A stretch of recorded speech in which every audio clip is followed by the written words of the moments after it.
Hey, what's up, guys? Welcome to Law-Splaining the Interwebs. I am your late host, Nick Rekieta of Rekieta Law, a small law firm in Central Minnesota. Oh my gosh, everything's a disaster. I am so late. A second. This is wow. I love everything about this. It's not the right one. Oh my goodness, hold on. This white balance seems a little racist. There we go. Oh my goodness. A little life in here. These are not that bright of lights. And then we got to turn off this autofocus. I am so late. I didn't even finish my intro. Oh my goodness. Low light compensation. What is going on here? Okay, I am Nick Rekieta of Rekieta Law, a small law firm in Central Minnesota. I apologize. I apologize for being late today. I was out with family, having a good time, enjoying the lake, enjoying the world and the company of people I don't get to hang around with all that much. So we were a little late getting back. As you can see, I'm completely unprepared and unorganized for the show, but we're gonna make it work. Oh my goodness. I am not muted. Don't you dare. You're late in Carlos's boyfriend. Oh my. It's hot in Texas. Let me just say. It's actually cool for Texas, but it's hot in Texas.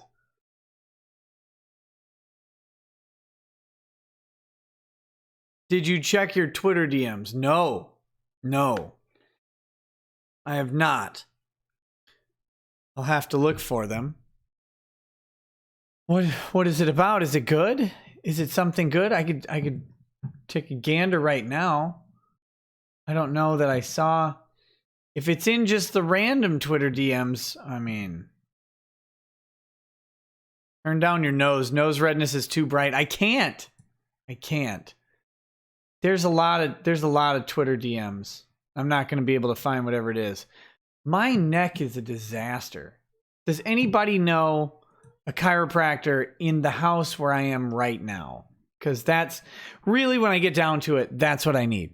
All right, today, what are we doing today? Oh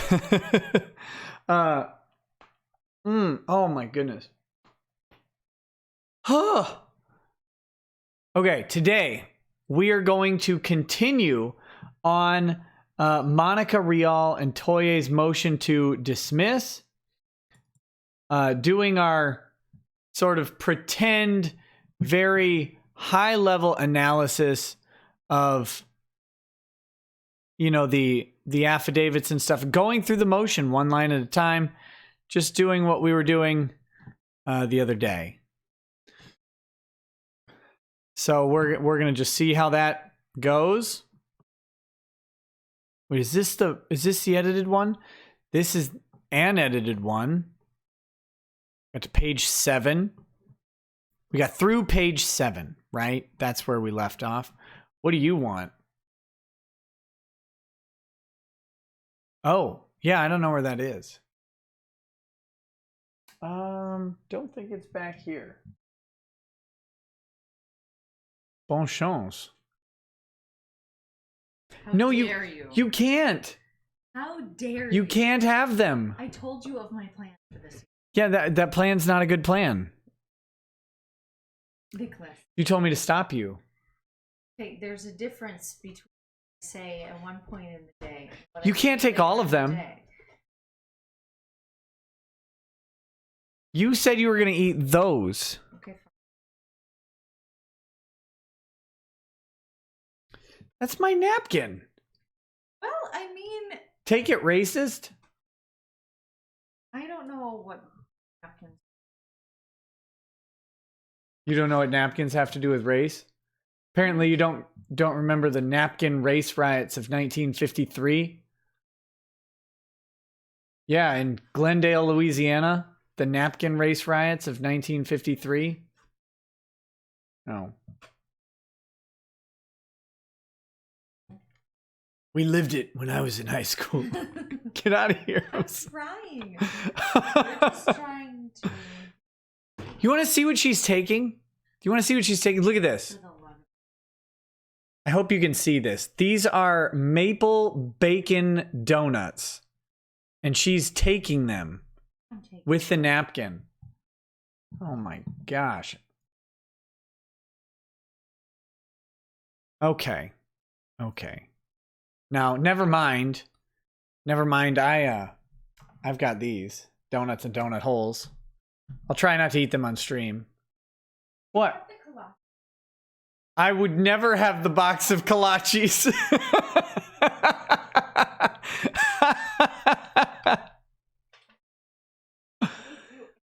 You can't have the whole box of kolaches. How many are you taking?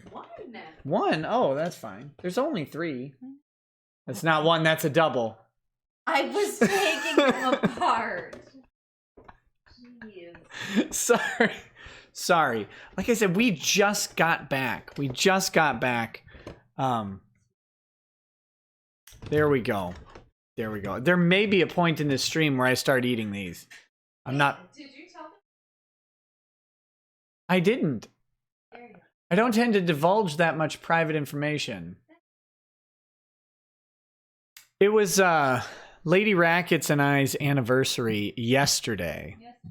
Yesterday. 15 years of bliss where she steals my donuts. Wait. I bought them. They're mine.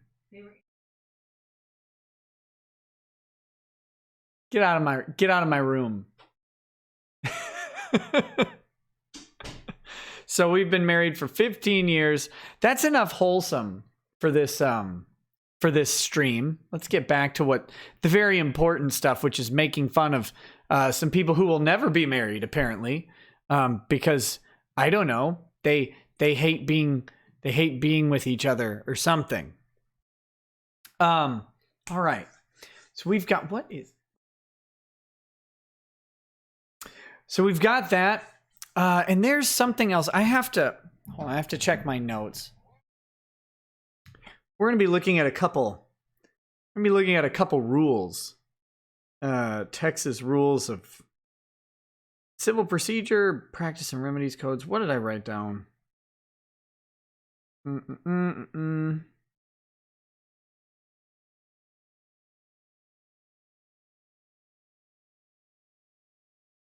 Texas Civil Practice and Remedies Code 9 and 10, and Texas Rules of Civil Procedure 13.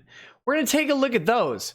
I don't know why. I don't know why we would want to take a look at those, but maybe we'll find out when we just take a look at them. So we're going to do that too.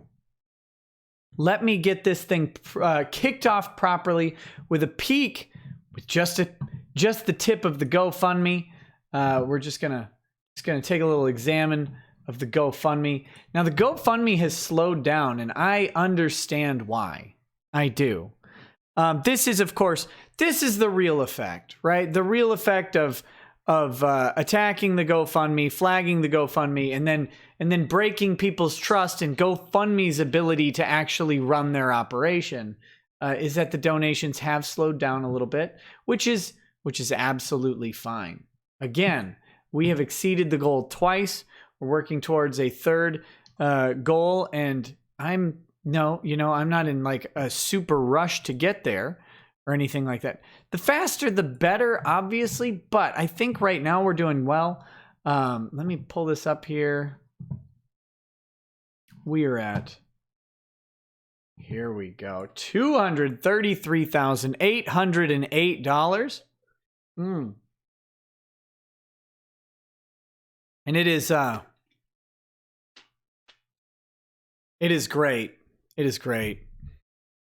And I so appreciate every dollar. I do appreciate you guys for sticking with donating to the GoFundMe, even as they were being rules Lemoynes. Wait, sorry, rules Nazis on the names The names apparently they didn't like names of people. They give you the option to donate either anonymously or with your name, or you can enter literally anything, but they don't actually want people to enter anything. What they actually want people to do is enter their own name or anonymous. Because apparently entering anything means entering something funny, and they're allergic to fun and funny sometimes. So I can't encourage that, but like this one, former Funimation customer. That's mildly funny. It's not offensive in any way, and I have a feeling it's gonna get refunded. It was only donated 40 minutes ago, and when the soul-sucking heartless harpy who's reviewing these will come in tomorrow, will be like, that's not a real person's name, as if that matters, and then they'll probably refund that donation. But you know, it's not my rules. If it was my rules, I would match donations for funniest, but it's not. So, but there we are, 233,808. And man, again, this thing has people so mad. So mad. Someone mentioned it in the chat, but yeah, some dummy told me to, because they still don't understand. They still don't get how this is actually functioning. Some guy told me to return all of the money to all of you because Vic has no case or something, right? That's their, oh, this is never going to work. None of this was ever going to ever work in any way, according to them. It shouldn't even be this far, dagnabbit. But here we are. And we're here. But he told me to refund all of the money to you fine folk because this is all based on a lie or something. Not realizing that I can't, even if I would want to, which of course would be insulting to the people who donated. So the bad connection, oh, come on. It's just, the connection will occasionally drop and pop right back. It'll be back. If it does drop, just hit F5. It'll be back. So, yeah, I can't return the money. Like you said, like you guys obviously know, I don't have it. It's not mine. I never touched it. And that's the way, I like it. So, no. Politely to the dumb lawyer who can't figure out the basic function of a website used by people of every walk of life. No. And I think that Law Twitter knows. I think they know this case is not going the way that they thought it would go. And that's really great. That's really great.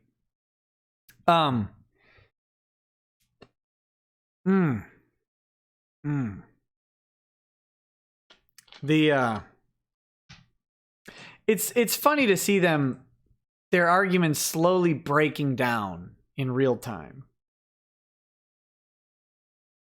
But, that's cool. We'll see how it goes. Again, they're the ones who have definitively stated that this will lose. According to Greg Doucette, there's more than 100% chance that this loses at TCPA. So, even though no one has established an affirmative defense by a preponderance of the evidence, no one's done that. So no one has done the one thing. None of the parties have done the one thing that would guarantee a victory at TCPA, which would be to establish by a preponderance of the evidence an affirmative defense for every cause of action. No one's done that. Why they haven't done that and why they're just relying on Ty to not be able to make a prima facie case is a little bit questionable. But there you go. So, if they had done that, they win. Like, that's the weird thing. If they can lay out a prima facie case for any of the affirmative, or not prima facie, preponderance of the evidence case for any of the affirmative defenses, they win on that issue. They just win. Hands down. They haven't done it. They barely even pled it. And what they pled is, we'll call it inadequate, which is a word I bet they hear a lot, but we'll call it inadequate. So had they done that, they could have actually guaranteed their wins, but they didn't because they can't. Their affirmative defenses have massive holes in them, and you know, that's how that goes. So then they have to rely on Ty not being able to make a prima facie case for each cause of action, which I don't know why they think that Ty can't do this for all of them. What are you doing? Too sweet? Yeah. They're just too sweet? They're just... Okay, it's this box.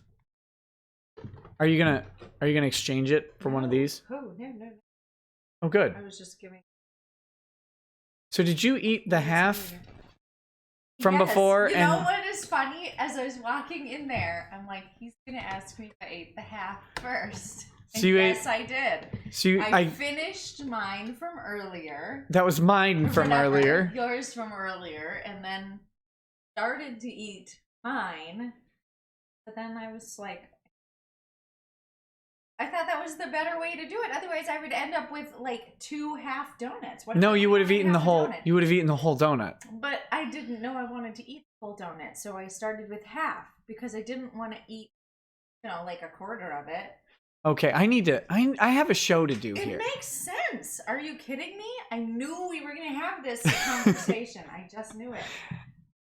You always finish the one that's been opened first. It's right? A donut. They're not open.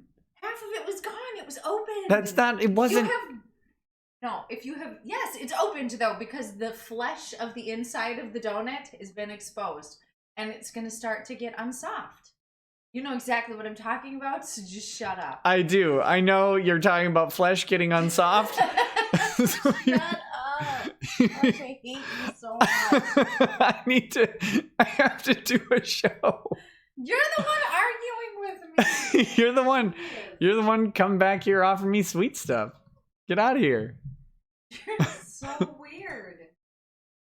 I'm trying to... Okay, yeah, anyway, so... Sorry for the technical difficulties. You gifted me half of a donut. I had 1.5 donuts and now I have a half. You gifted me a negative donut. You did get me a new napkin after taking my other napkin. Get out of here. Okay. All right. I apologize. How unprofessional. Let's hit these chats and then we'll jump into the document. Jane James says, hey, late boomer Nick, got a raise at work, decided to share the love. Hey, thanks, buddy. Try not to be too late next time. Sorry. Johnny Killer says, here's 20 to trim that muff duster.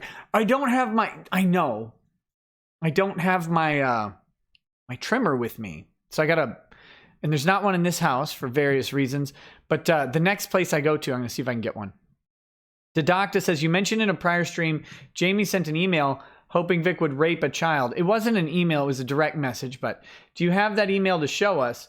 Yeah, and that's a hyperbolic characterization of the text or of the direct message, which she actually said was that she hoped a minor who had been assaulted by Vic would come forward because that would not have a statute of limitations.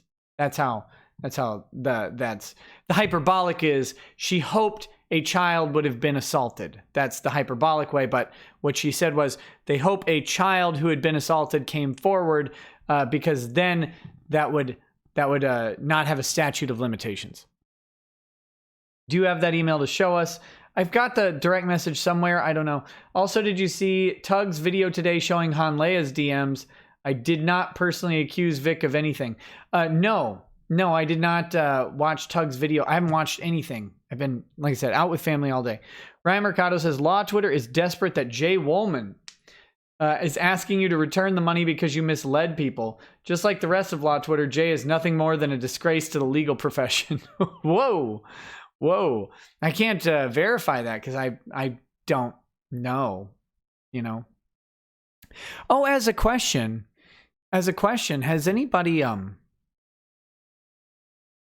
Does anybody know how many TCPA cases the TCPA specialist Jay Sean Lemoyne has actually litigated? Has their law librarian gone through that and checked that out? Has anybody looked into that? I'd be very curious to find out just how many TCPA filings Jay Sean Lemoyne has litigated. Because I mean that's the argument, right? The argument is that that Ty hasn't, ignoring that if you're licensed and barred in the state of Texas, then you are deemed capable to deal with any case under Texas law. You're deemed capable, assuming that you abide by your ethical obligation to do the sufficient research and work to go ahead and run the case. Now, Jay Sean Lemoyne has held himself out as an expert or a specialist or something in TCPA. He's got a blog on it, and yeah, I wonder how many cases he's done. RZEQDW says, a super chat because I am sad and lonely and spending money is a futile attempt to stave it off for another day. P.S. Why hasn't Ty answered my legitimate legal inquiry yet? I don't know. I have no idea. But yeah, I'll DM you, buddy. I'll DM you. We should talk. Jeff Smith says, does a super chat count as a retainer and create attorney-client privileges? No. Holy Devil Kid says, Nick, this is my first super chat. Hey, thank you. And I listen to your live stream every night. I work overnight, so this is a perfect for me. Thank you so much for entertaining me. My pleasure. My pleasure, Holy Devil Kid. Mithra Nimrus says, Monica lives by the motto, why marry the cuck when you get the soy milk for free? Oh, God. Innocuous Remark says, press F in chat and donate to the GoFundMe if you also have to be awake early and keep having dreams of Vic talking to you with his mild, friendly voice, just being a nice guy and saying he's not as good as Jesus. Intimidator0108, this is the last one for... Oh, wait, no, there's a Justice Chat, too. It says, hey, Nick, just like for that Umbrella Guys Tugmobile, I've got a name figured out for your Lambo on Forza Horizon 4. Thinking of calling it the Lamborghini Murcielago LP674 SVLE. Law Splainer edition. Sounds cool, buddy. Can't wait. And then finally, Bohica says, it hurts my feelings when you make fun of lawyers. My grandfather was a bad boomer defense attorney. When I was 6 years old, he would make me write his legal briefs. I still cry thinking about all of his clients that got the chair. Oh my God. Oh, okay. Okay, let's do this. Let's get to this document here. So we left off. I think we finished page 7. So where is? Oh my God. All the affidavits. 36. I'm not going through the depositions. Although, I mean, it's possible. So party statements and deposition. Anyway, yeah, I'm not going through the depositions. That'll take way too long. That'll take way too long. Oh man, this neck is gonna take way too long. The depositions are a nightmare. They're a mess, and we're not gonna go through all of them. Okay, see McConnell affidavit, exhibit 5 to 6, exhibit B. It's 35. I just got to make sure.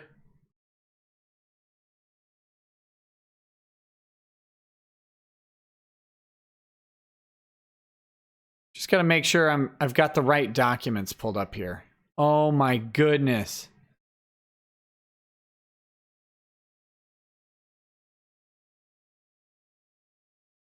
Intellectual property rights.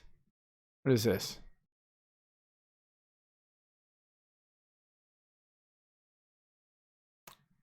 Oh, Vic's Rooster Teeth contract is in here. That's interesting. They just added that. So there you go.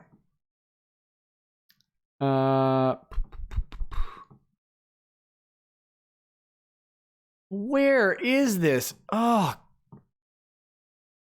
Whew. I hate everything about this filing.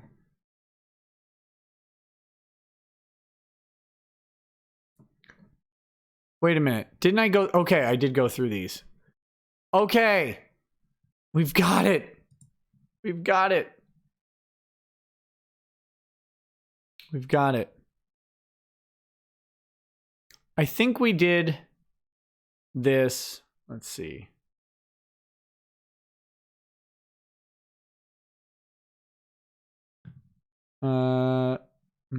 Plaintiff tries to force himself on Kara Edwards. Johnny Depp won his defamation suit? How? He's a public figure.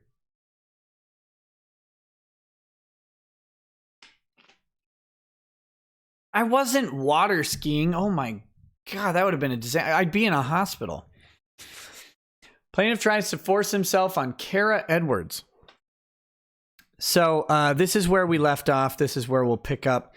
And let's do this for about 30 minutes. And then let's take a look at those rules I mentioned. Take a look at those rules. Very interesting rules. Where are we? Where are we? Oh my. Oh, I can't. I love my family, but I cannot wait to get home. Back to the vault. The vault will be, it's just, I'm more organized in the vault, which is not much. Yeah, where did they get Vic's Rooster Teeth contract? Probably from Rooster Teeth. Plaintiff tries to force himself on Kara Edwards. Or maybe they got it in discovery from Vic. I don't know. That could be. Plaintiff's assault on Miss Rial is similar to plaintiff's attempt to have sex with voice actor Kara Edwards in 2008 and then again in 2010 at the ShadoCon convention in Tampa, Florida. So that's from 37. Affidavits, page 5 and 6. Or paragraphs 5 and 6.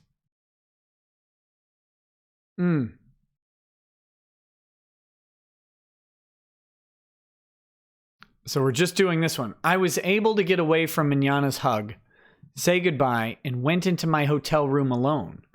After I said goodbye to Manana, I called my husband and said goodnight to him. Shortly after I hung up with my husband, I started hearing knocking on the door in between my room and Manana's room.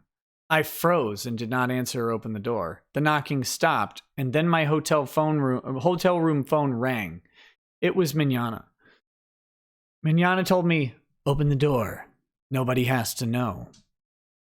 I said no and reminded him that I was married and hung up the phone. I also knew that Manana was in a relationship at the time with Michelle Specht. Manana again began knocking at the door in between our room and calling through the door in a creepy voice. That's an opinion. Creepy. "Come on, Kara. Nobody has to know. You know you want this." Manana would not stop, and I began feeling scared. I did not answer the door and locked myself in the hotel bathroom, turned on the shower, and sat down on the bathroom floor, shaking for about an hour until I felt safe again. The next morning, I told another voice actor about what Manana did. I also told several Funimation actors that I'm friends with about what happened that night. Well, who?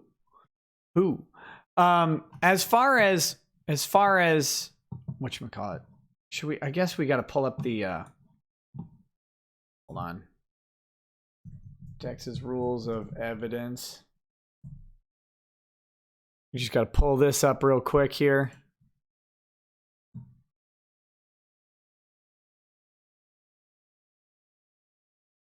We got to get to our hearsay.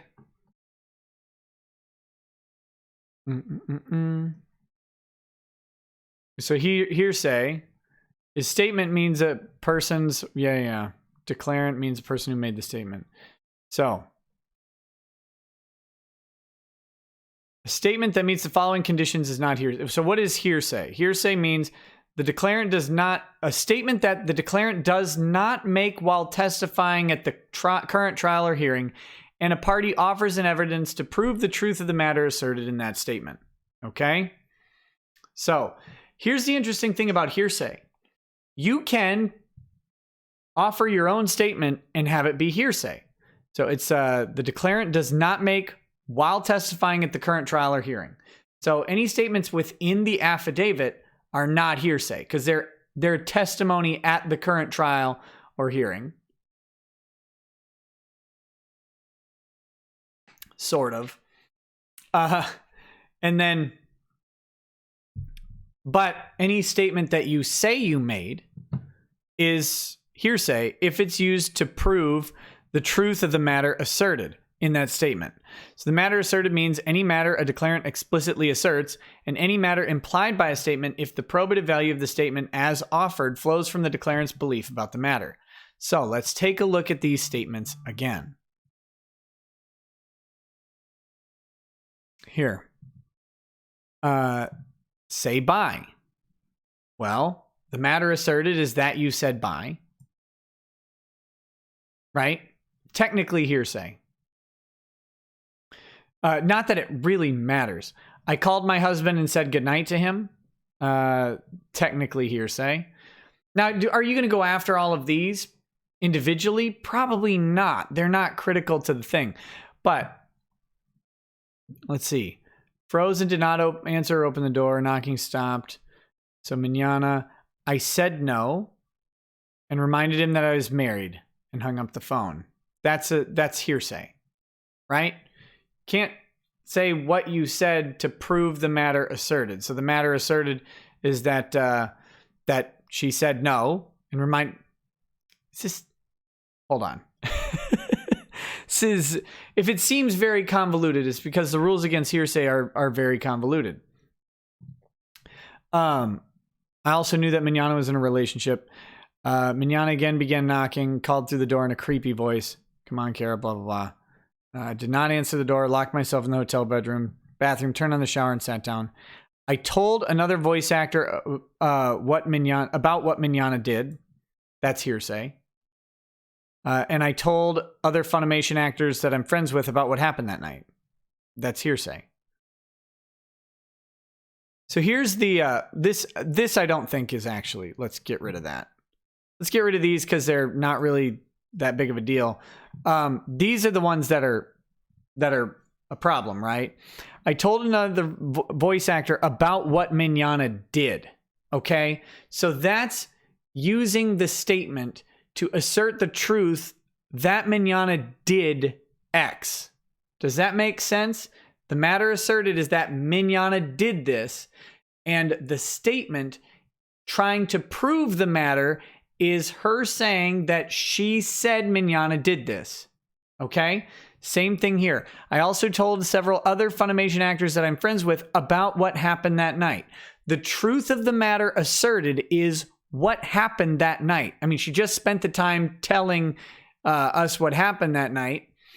So then she's attempting to prove the truth of the matter asserted by saying what she said. Does that make sense? If it makes a tiny amount of sense, you're probably there. If it makes no sense, you're definitely there. But that's how this works. It's her statement made outside of the court proceedings to prove that this happened. It's offered to prove it. Now, she's already laid out the factual basis for it. So these two statements, like removing them doesn't remove the fact that she laid out the factual basis for it. But what it does is just forecloses some of the evidence. She's trying to reinforce what happened by saying, I told people about what happened, so it must have happened, right? Like that's the idea. So you got to get rid of that. Okay. Sorry. Back to I shouldn't say sorry. I don't need to apologize to anybody. Back to the document here. Plaintiff harassed and intimidated Miss Edwards, ignoring her resistance and his own pre-existing relationship in hopes of pressuring another woman into compromising herself for his pleasure. Wow.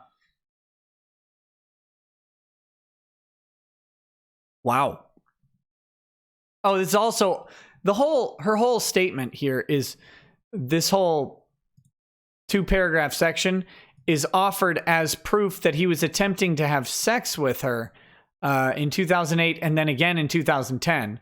Somehow this one event, which I think it was just paragraphs 5 and 6, right? Oh, also paragraph 10. Let's go there. Skip that one. Mignana's hotel room was a suite with a foyer and a sofa. He invited me to sit down to catch up. I sat down in the chair to the left of the sofa. Mignana sat down on the sofa next to me and started asking me about my recent divorce. I remember that Manana next dropped to his knees and started rubbing my thighs and buttocks. You're sitting down. How is he rubbing your buttocks? Okay. In a creepy, seductive voice, he said, "Let me be sweet to you." I stood up to try and get away from him, and he blocked me from leaving. He grabbed me and put me into one of his long, uncomfortable hugs. There should be a comma there. Rubbing his hands up and down my back and trying to console me about my divorce.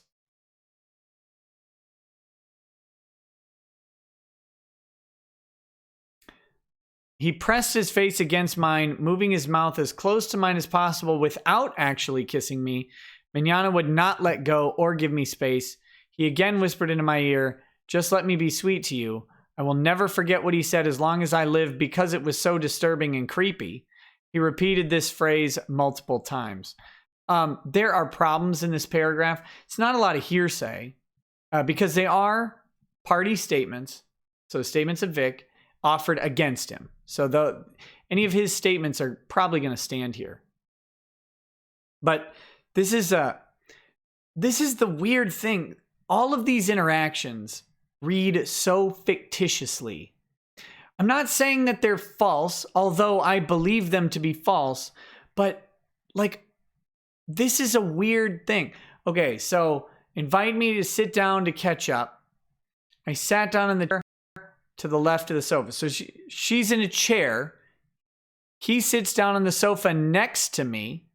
So he's on the sofa next to the chair. The chair would be on his right, her left. Wait, chair's left of the sofa. So he's on the right side of her, apparently. Okay, I'm trying to work through this. Started asking me about my recent divorce. He next dropped to his knees and started rubbing my thighs and buttocks. So she's sitting on a chair, then he drops from sitting on the sofa, drops to his knees.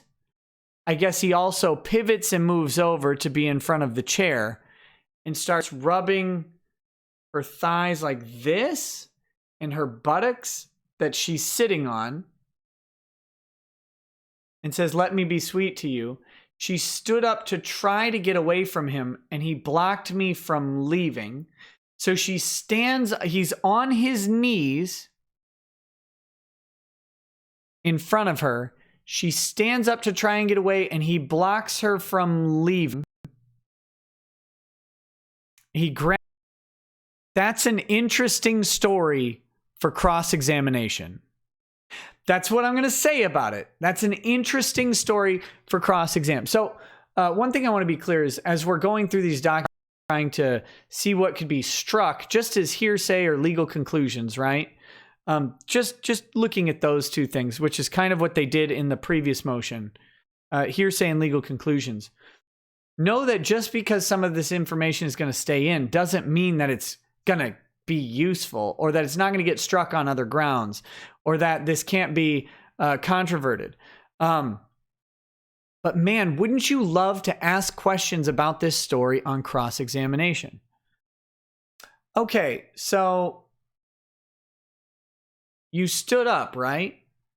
And then you could walk easily to the door because he was still on his knees, right? Well, no. Well, why not? What do you mean you couldn't walk past him? He's down on his knees. You said he physically stopped you. Isn't that correct? Well, I mean, but maybe I stood there.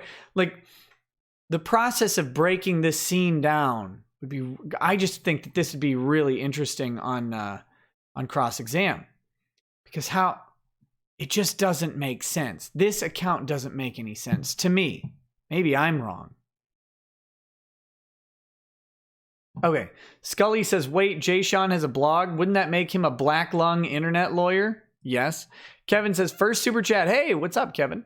Love your show, Nick. All these people talking about supercars are disappointing me. How about a good old dose of Murica with a 71 CUDA 426 Hemi? There you go. Yeah, I guess. Automata says, given that statement to Dow about a long 8-month period, doesn't that hint that Lemoyne files an interlocutory appeal to state proceedings after the TCPA judgment? Though it sounds expensive and not sure what the end game there is. No, I think he thinks it's an 8-month period because he assumes that they're going to lose the TCPA. I don't think the interlocutory appeal is the source of the 8-month period. That's just about, I mean, they've only started discovery. Discovery itself tends to last 6 months, and none of these people have complied fully, if at all, with discovery. Starcasp Network says, hey, Nick, my friends have an Indiegogo called Extractors, and they have hit a bit of a rough spot. They're really great people, and their comic is an amazing concept. Think A-Team in space. Help make their first comic happen. Your support means a lot. Okay, guys, go check out Extractors on Indiegogo. I don't know anything about it at this point, but maybe if the guys from Extractors want to reach out to me by email, I could talk to them about, showing it on the show or something like that. I haven't seen it. I don't know them or anything like that. So have them email me. Figget Tree says, how interesting that all these women just so happen to be friends of Vic's, jilted ex-fiance Michelle Specht. Junta Kyle says, Kara said she thought Vic was gay and doing things any guy would have read as flirting without context. Even if he tried to sleep with her, that's not assault and she's not a victim. Grown adult acting like a child on the floor. Blaine20 says, a rental guest fell off a golf cart a couple hours ago, broke his leg and cracked his skull. He's in critical condition. Prayers if you please. Yeah, man. Prayers for that guy. Sounds very, very rough. Reception check says, regarding Kara's affidavit, the day after the 2010 incident at the panel, Kara buries her head in Vic's neck and shoulder and touches his back. Toad's traumatized by the night before / sarcasm. Oh, well, yeah. I mean, I know that. Let me hold on. I want to show you guys a picture. Can I show you guys a picture? Someone sent this picture to me. This is good.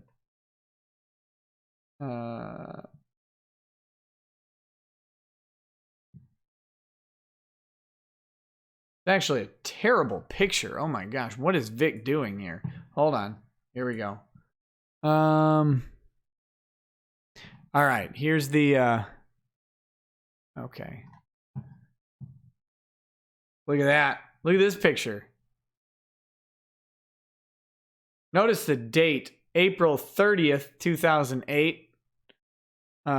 Looks like Monica is traumatized out of her mind to be by Vic and Michelle. After that 2007 picture, or 2007 hotel room incident, which left her very scarred. He forced me to call his fiance. How do you force someone to call the fiance? How do you force him? Anyway, so there's that. Someone sent me that, and I just thought I'd share it with you guys because, this is what we're dealing with. This is what they'll have to explain. Did your super chat get read? Not if it was less than $20. No. But I'll read it because it's thematic. On 15 months dating and can confirm donut stealing as early as 4. Congrats, Sir Nick. You're a knight now, I guess. Oh, this woman's been stealing donuts from me forever. We've got a long history of donut thievery. Okay. All right, let's get back to this. So now we're on 38. So the same paragraphs. Wow. Okay. These aren't hearsay, but plaintiff harassed and intimidated Miss Edwards. Harassed is a legal conclusion, ignoring her resistance and his own pre-existing relationship in hopes of pressuring another woman into compromising herself for his pleasure. Plaintiff again attempted to corner a vulnerable woman in a secluded place. So there you go. We're gonna look at some rules in a second about this. Miss Edwards felt threatened. Okay. And that her career would suffer by rejecting his advances. So here's paragraphs 14 to 16.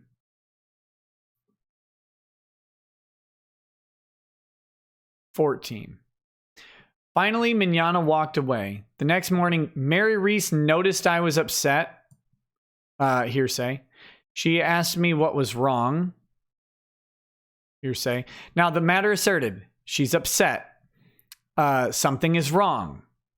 Those are the matters that are asserted or implied to be asserted, and therefore these are hearsay. I told her about both events with Mignogna. This is hearsay.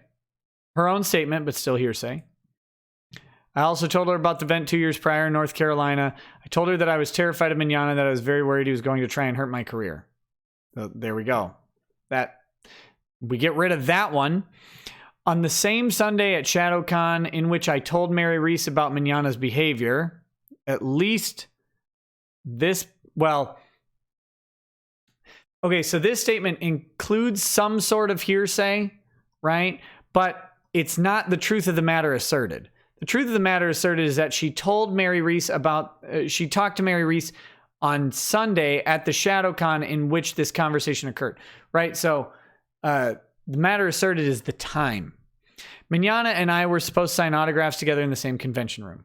He was a much bigger celebrity than I was at the time. So it made sense to put us together so fans could get my autograph as they left his line. This is probably hearsay. I'm not going to mark it because it's weird, but it made sense to whom? Who made the decision? She probably didn't make this decision. Mignogna requested at the last minute to have me removed from his autograph room and make me sign autographs in another room by myself. That room was on the complete other side of the convention, as far from him as possible. So there you go. Shucks. I believe he did this in retaliation for my rejection of his sexual advances because he knew that all the fans would stand in his line and nobody would ever walk over to see me, which is exactly what happened. Which is what happened. This is this belief, right? Like you can't make this opinion. It's also increased my fear that he would try to harm my career. Okay, so that's that. Yeah, this statement is, man, I don't know about that one. It's not necessarily hearsay, but I believe he did this in retaliation for my rejection of his sexual advances because he knew that all the fans would stand in his line and nobody would walk over to see me, which is exactly what happened. I mean, they might try and get this line in on like a recollection of an impression, of a present sense impression, but it's not actually worded that way. This is a mess.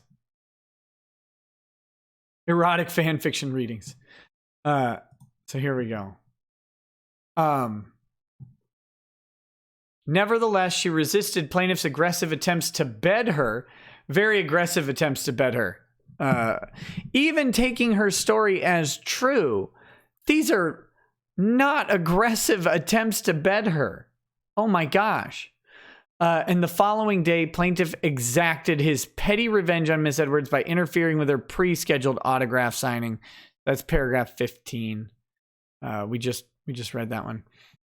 Miss Edwards disclosed plaintiff's actions to Mary Reese the following day.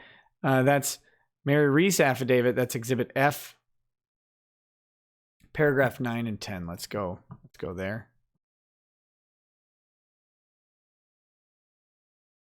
I haven't looked at this at all. Paragraph 9. Kara confided in me the next morning and told me that Mignogna tried to force himself on her, and she reminded him that he was engaged to Miss, but he indicated that his engagement did not matter. Okay, that's entirely hearsay. She also relayed to me that Mignogna said something, because what are they offering this as? Disclosed plaintiff's actions to Mary Reese the following day. Oh, there you go. She also relayed to me that Mignogna said something to the effect of she might as well just enjoy their time together because he had power to make or break her in the industry. Let me just suggest that I personally believe that Vic Mignogna has never in his life uttered words to this effect. I bet Vic has never, ever stated this. And listen to that. She relayed to me that he said that. Sure she did. Also, if she was nice to him, she could become very well known, or not be nice and watch her career disappear. Now, Mary Reese, Kara Edwards is telling Mary Reese this. This is not Vic's statement. This is Kara Edwards' statement about what Vic said. A paraphrase even of what Vic said. She was so shaken because he kept reminding her that he had the connections and the power and she was nothing. You can't make that. And I believe that we would just consider this part of the same hearsay. All right. Oh, and then paragraph 10. When I spoke to her, she was very upset at the time and was fearful for her career. Kara was worried that Mignogna would try to ruin her career if she said anything publicly. I asked Kara to report the incident, but she was too scared. I think all of this, except for I asked Kara to report the incident. That one can stay. You know. The matter asserted is not that she asked, or not that she reported the incident.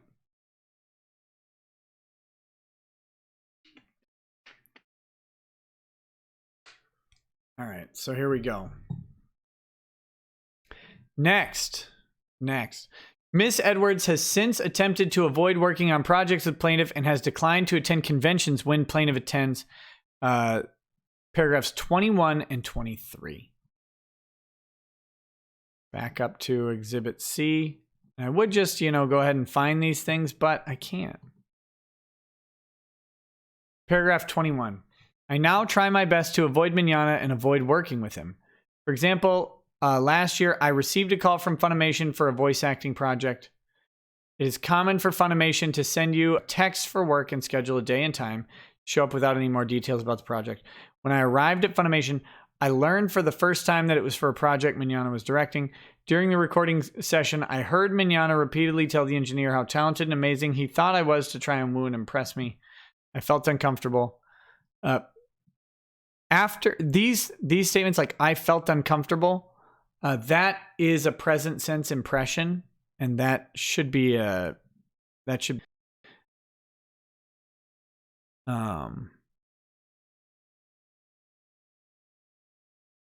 present sense impression right here. A statement describing or explaining an event or condition made while or immediately after the declarant perceived it. Oh, no, never mind. That's not it. Then existing mental, emotional, or physical condition. A statement of the declarant's then existing state of mind, such as motive, intent, or plan, or emotional, sensory, or physical condition, such as a mental feeling, pain, or bodily health, but not including a statement of memory or belief to prove the fact remembered or believed unless it relates to the validity or terms of the declarant's will.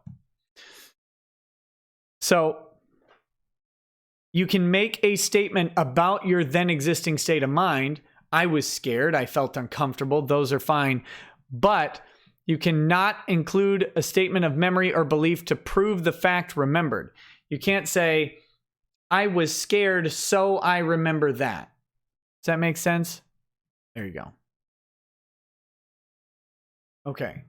I felt uncomfortable. After the recording session ended, he sent me a text asking me to get dinner. I responded by saying yes to protect myself from the fallout, but I had no intention of meeting him for dinner and did not see him again following that message. This is questionable. Because I responded by saying yes, that's fine. But the matter asserted is this protect myself from the fallout, which is the ending of the career thing. So I'm going to say this is tipping into hearsay territory. I would attack this one. When Funimation contacted me to set up another session with Mignogna, I asked for a different director and they complied. Yeah, that's fine. That's fine.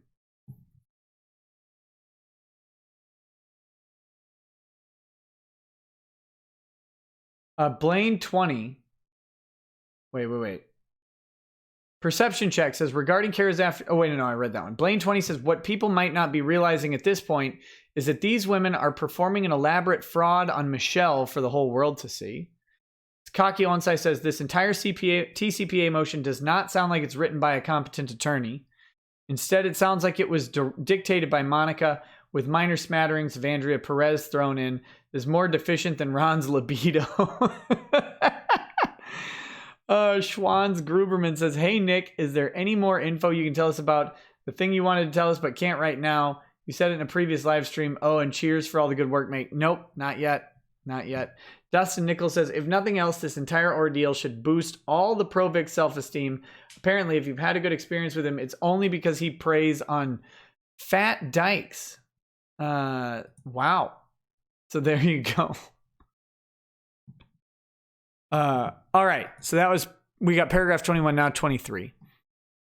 I have turned down 3 convention invitations this year already because Mignana planned on attending the same conventions. I did not want to attend these conventions because I'm scared of his fans and of their harassment. That's fine. I'm scared of retaliation from Mignana. Yeah, definitely. Mignana's going to retaliate against you. He's been so good at retaliating. I have lost a substantial amount of income by not attending these shows. I have been a victim of doxing by his fans online at a website called Kiwi Farms.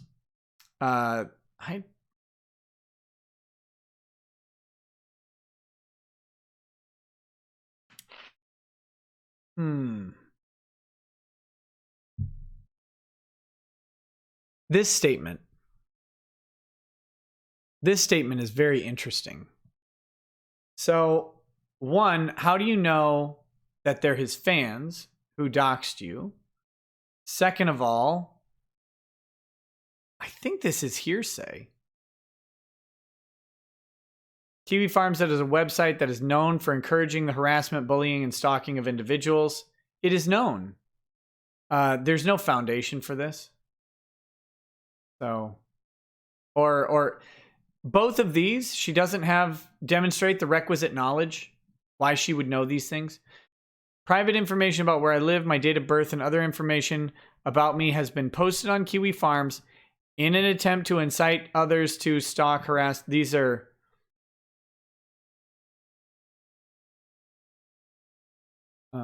let's see. Harass and intimidate me. Incite and stalk. Those are... Stalking is criminal. Incitement, so that's a legal conclusion. Incitement, not really able to make the... This is hearsay. This whole statement. It's also trying to draw a legal conclusion. I regularly receive harassing messages on social media from Mignana's fans. This is hearsay because receiving messages about harassment. I was recently told by one of Mignana's fans to continue to keep my mouth shut. So there you go. That's also hearsay. They could have authenticated the web pages and included them as exhibits. They didn't do that. Instead, she says what they say. So hearsay or best evidence rule, as we saw yesterday. All right.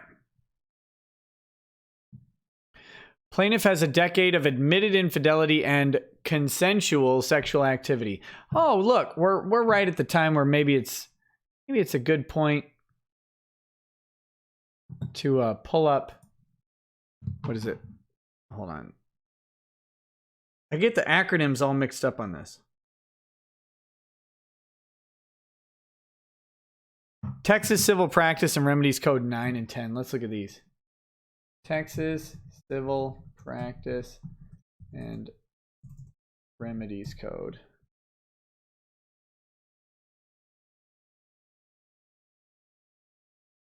I'm going to bring this over. Oh no, am I a brony now? Let's see, what is Rule 9? Section 9. Signing of pleadings. So, where's 9? Where's the beginning of 9? Why would we be looking at this? Okay. Does anyone want to guess?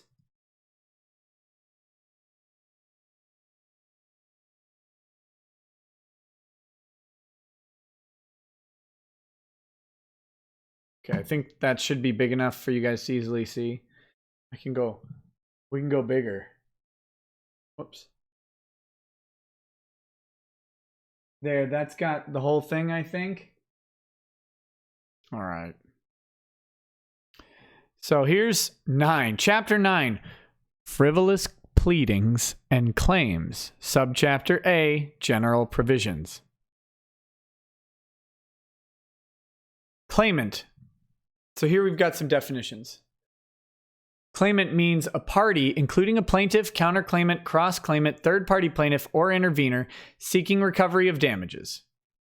In an action in which a party seeks recovery of damages for injury to another person, damage to the property of another person, death of another person, or other harm to another person, claimant includes both that other person and the party seeking recovery of damages.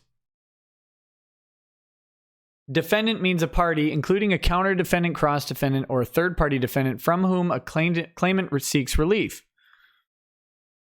Groundless means no basis in fact, or not warranted by existing law or a good faith argument for the extension, modification, or reversal of existing law. Pleading includes a motion. All right, so here we go. Applicability.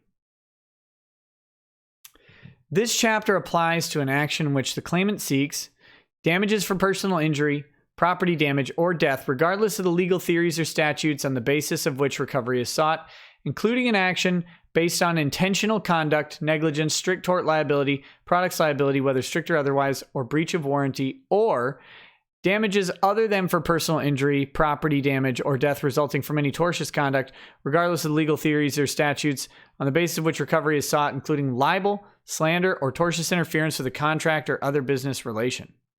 So, what is that? I think that means we have a libel action, libel and slander, and tortious interference. Okay, so we're in the statute, we're in the text, we're still in the text. This chapter applies to any party who is a claimant or defendant, including but not limited to a county, municipality, so governments and organizations. In an action to which this chapter applies, the provisions of this chapter prevail over all other law to the extent of any conflict. Okay. So this chapter does not alter the Texas Rules of Civil Procedure or the Texas Rules of Appellate Procedure. This chapter does not apply to the deceptive trade practices, blah, blah, blah. Subchapter B, signing of pleadings.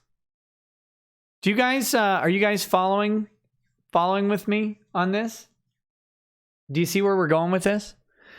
The signing of a pleading as required by the Texas Rules of Civil Procedure constitutes a certificate by the signatory that to the signatory's best knowledge, information, and belief, formed after reasonable inquiry, the pleading is not groundless and brought in bad faith, groundless and brought for the purpose of harassment, groundless and interposed for any improper purpose, such as to cause unnecessary delay or needless increase in the cost of litigation. Let's just suggest it may be purpose of harassment. That's interesting. Let's go next. Next, violation, sanctions. At the trial of the action or at any hearing inquiring into the facts and law of the action, like maybe a TCPA, after reasonable notice to the parties, the court may, on its own motion, or shall, on the motion of any party to the action, determine if a pleading has been signed in violation of any one of the standards prescribed in Section 9.011. In making its determination of whether a pleading has been signed in violation of any one of the standards prescribed in Section 9.011, the court shall take into account the multiplicity of parties, complexity of the claims and defenses, length of time available to the party to investigate and conduct discovery, and affidavits, depositions, and any other relevant matter.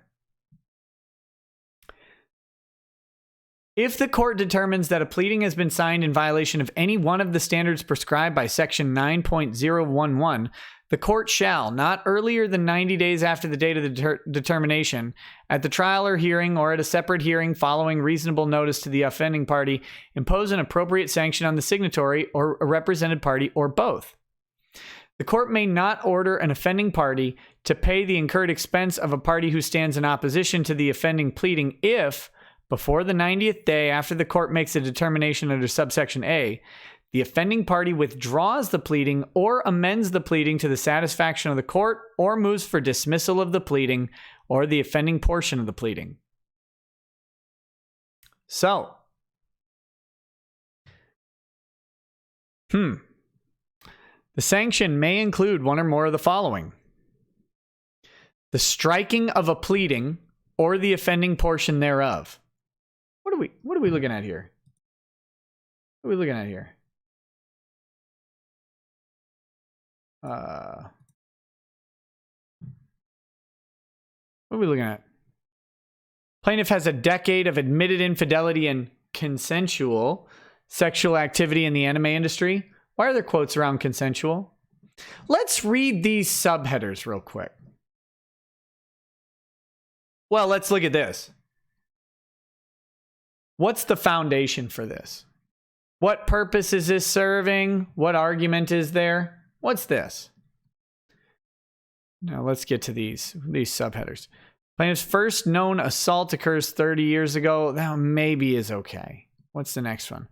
20 years cloaking himself in the guise of a Christian actor and musician. This persona is far from the truth. Those who work with him behind the scenes describe a prima donna who uses his celebrity to pursue young women for sex.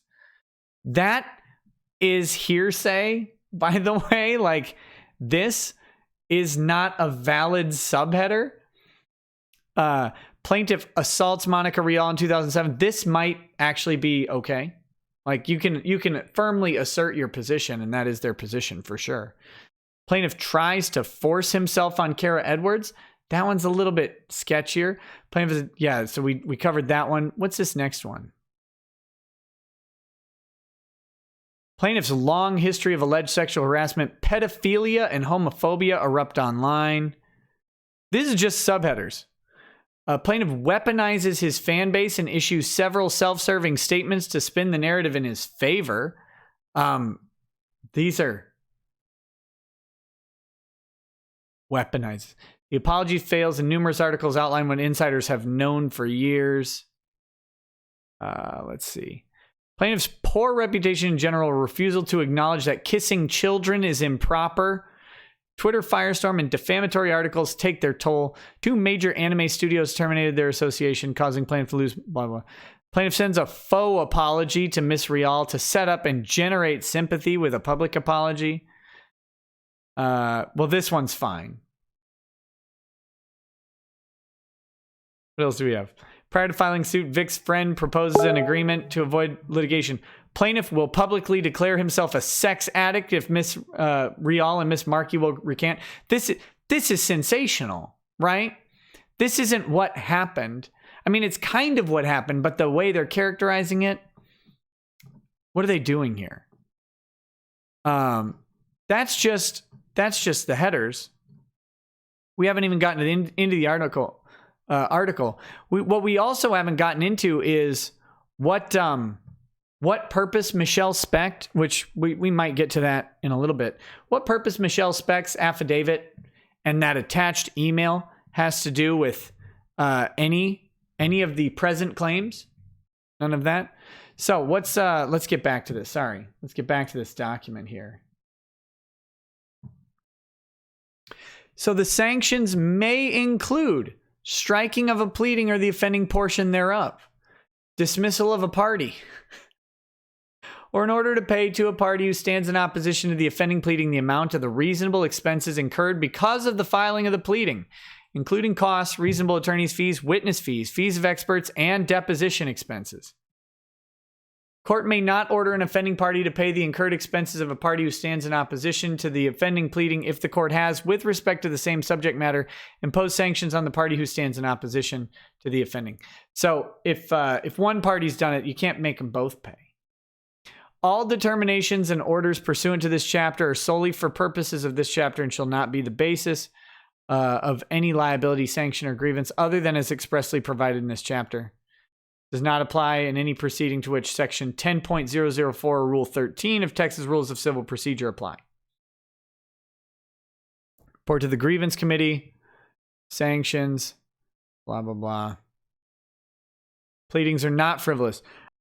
Denial does not constitute a violation of any of the standards prescribed by Section 9.001. So if you just make a general denial of claims, that's not frivolous. The amount requested for damages in a pleading does not constitute a violation of any of the standards prescribed by Section 9.001. So just asking for a large amount of damages. Those are the two things that are definitely not violations. Everything else is fair game. Do you guys remember what Monica and Ron's answer looked like? Do you remember what the answer looked like? Do I have that? I don't know if I have that handy.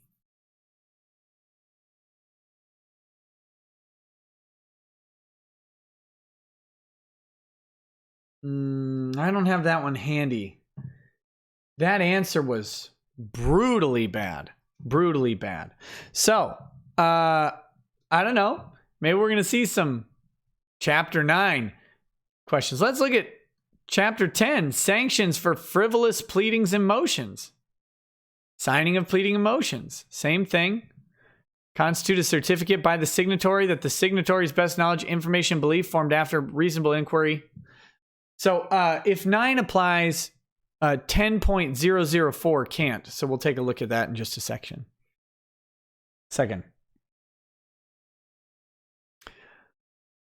The pleading or motion. Okay, so yeah.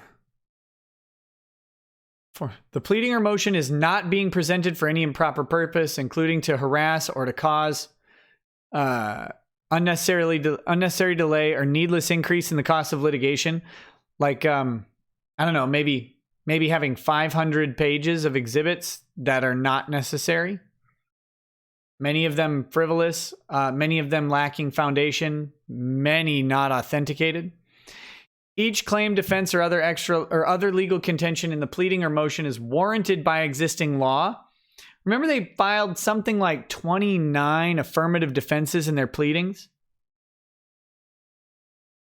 In TCPA, they raised like 1.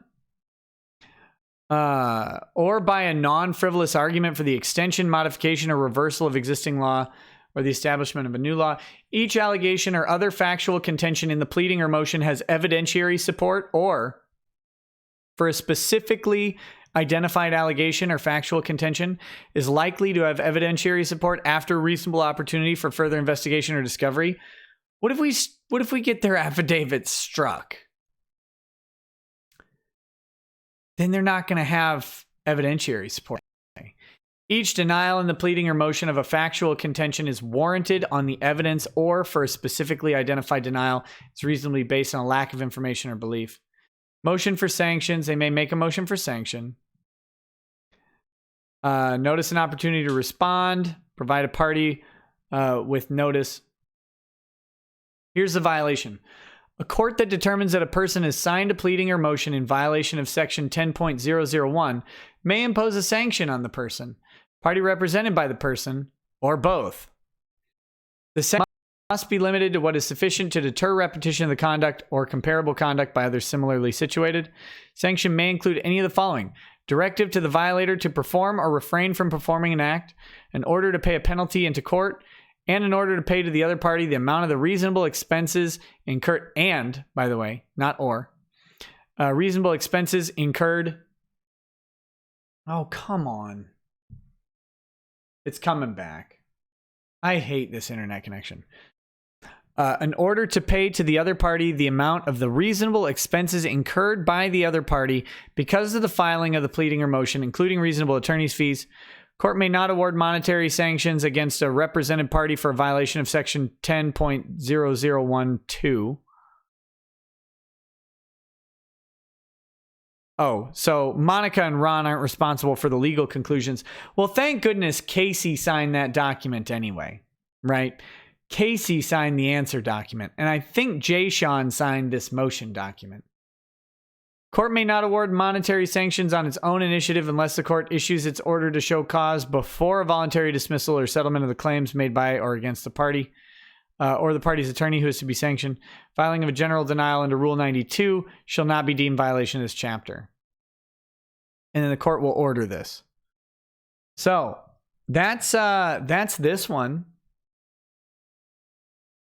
The sanctions, they just listed the sanctions. I just read them to you.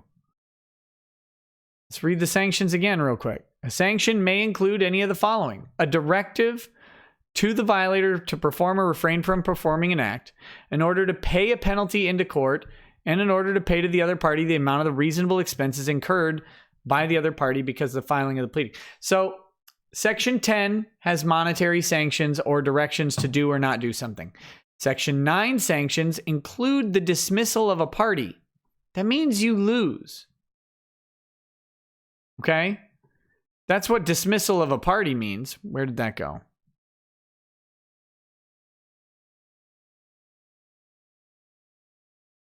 Or, in the alternative, striking of a pleading or the portion thereof, which means they strike the answer, which means you win. Or they strike a chunk of the answer, which means all of that portion is gone. If those portions contain the factual basis for what you're doing. Ooch. All right, let's see Texas Rules of Civil Procedure 13.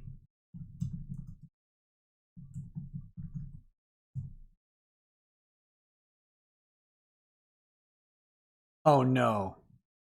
No.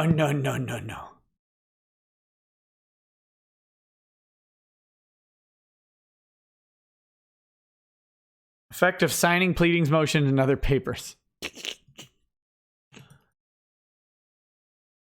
Here we go.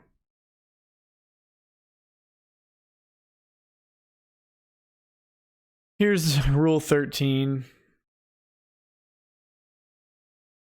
The signatures of attorneys or parties constitute a certificate by them that they have read the pleading, motion, or other paper, that to the best of their knowledge, information, and belief formed after reasonable inquiry, the instrument is not groundless or brought in bad faith, or groundless and brought for the purpose of harassment. Attorneys or parties who shall bring a fictitious suit as an experiment to get an opinion of the court, or who shall file any fictitious pleadings in a case for such a purpose, or shall make statements in pleading which they know to be groundless and false, for the purpose of securing a delay of the trial of the cause, shall be held guilty of contempt. If a pleading, motion, or other paper is signed in violation of this rule, the court, upon motion or upon its own initiative, after notice and hearing, shall impose an appropriate sanction available under Rule 215(2)(b) upon the person who signed it, a represented party, or both. Court shall presume that pleadings, motions, and other papers are filed in good faith. No sanctions under this rule may be imposed except for good cause, particulars of which must be stated in the sanction order. Groundless for purposes of this rule mean no basis in law or fact and not warranted by good faith argument for the extension, modification, or reversal of existing law.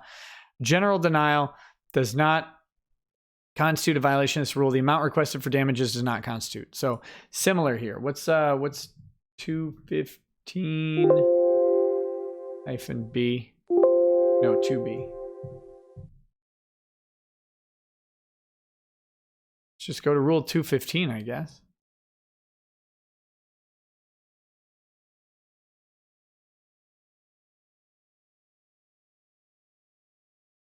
Abusive discovery sanctions. 215(b)(2). If a party or other deponent person designated to testify on behalf of a party or other deponent fails to appear before the officer who is taking who's to take his deposition. Wait, that's... Oh, wait, that's 215, not 215. It was 215(2)(b). There we go. Sanctions by court in which the action is pending. If a party or officer, director, or managing agent of a party or a person designated under these rules to testify on behalf of a party fails to comply, the court in which the action is pending may, after notice and hearing, make such orders in regard to the failures as are just, and among others, the following. So here are the sanctions that are available under this rule.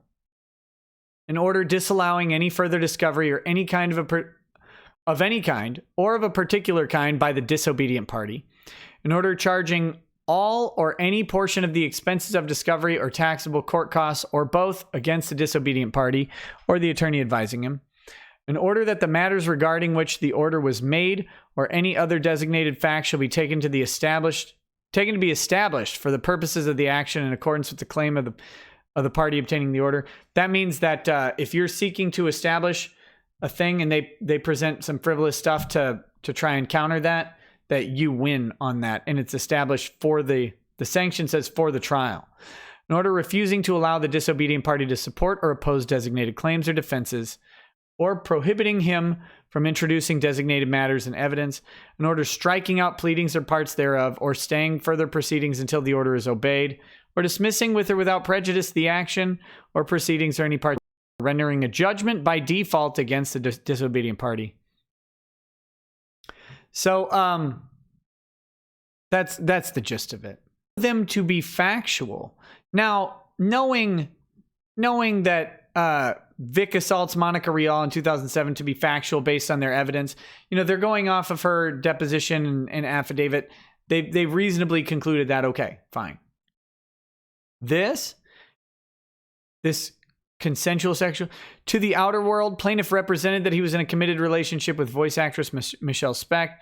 Not only did they live together, they were engaged in 2010. During this time, plaintiff assaulted Miss Rial, tried to have sex with Miss Edwards on 2 separate occasions, solicited sex from a prostitute, tried to have sex with 2 women related by birth at the same time during a convention, had at least one ongoing sexual relationship while engaged to Miss Specht, and made mistakes during the engagement with Miss Specht somewhere between 5 and 50 times. All right. Most of this stuff doesn't matter to the case. Actually, this entire section doesn't really matter to the case. Because this isn't the issue. This isn't the issue. Infidelity is not the issue here. That's part of the problem, right? Infidelity isn't the issue. The issue is this alleged sexual misconduct with either coworkers or fans or something like that. That's it. So why is this in here? It's in here to harass and embarrass. That's the whole purpose. Okay. So this is 43. So this is Specht Affidavit Exhibit L. Specht Affidavit Exhibit L. Oh, by the way, here are these emails that Kara Edwards attached. Where does she reference them?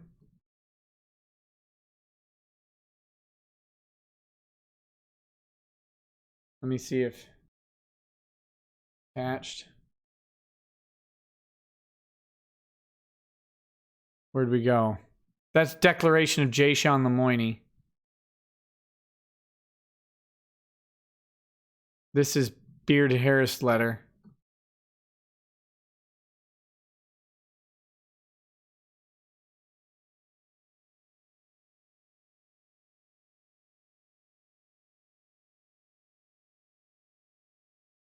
Where does she authenticate these emails? What are these emails attached for the purpose of? How do we know they're true and correct copies? Here you go. We've gotten, I didn't see anything in her affidavit attaching these 2 random things, but no. We'll see. Okay. Oh, wait. So we're going to the affidavit of Michelle Specht. Sorry, I got sidetracked. My brain wants to jump around. Jump up, and get down.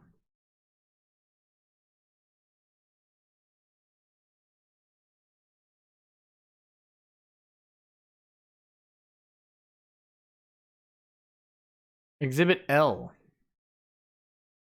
Michelle Specht, what paragraph? 2 and 3, and exhibits 1 through 4. Okay, I guess we'll have to check her exhibits and see if she authenticates those. I first met Victor Mignogna in 2006 during the Anime Expo convention in Los Angeles, California. Mignogna was a celebrity guest on a panel. Following the panel, Mignogna approached me, asked if he knew me, and we then spent several hours together during that weekend. Following this encounter at the convention, we began a committed relationship that lasted 12 years. Okay. I was Mignogna's long-term girlfriend from 2006 to 2010, then his fiance from 2010 to 2018. 2008, he moved from his home in Houston and moved in with me in Los Angeles. We lived there together for the next 10 years. 2010, Mignogna proposed to me and we became engaged. Although we planned our wedding in 2014, it was postponed 3 days beforehand, and we ultimately did not get married. Why is this in quotes? I attended numerous conventions with Mignogna over the 12 years of our relationship and engagement. I'm an actor and voice actor, and I also played a regular role in Mignogna's project Star Trek Continues. We ended our relationship and engagement in May of 2018. Attached as Exhibit A to this affidavit is a true and correct copy of an email I sent to Mignogna on March 14, 2019. I sent this email to Mignogna's email address, victhewap@aol.com. I've used it to communicate with Mignogna for several years. I copied Lisa Hansel on this email. So, okay. What's the email being offered to prove? Okay, so it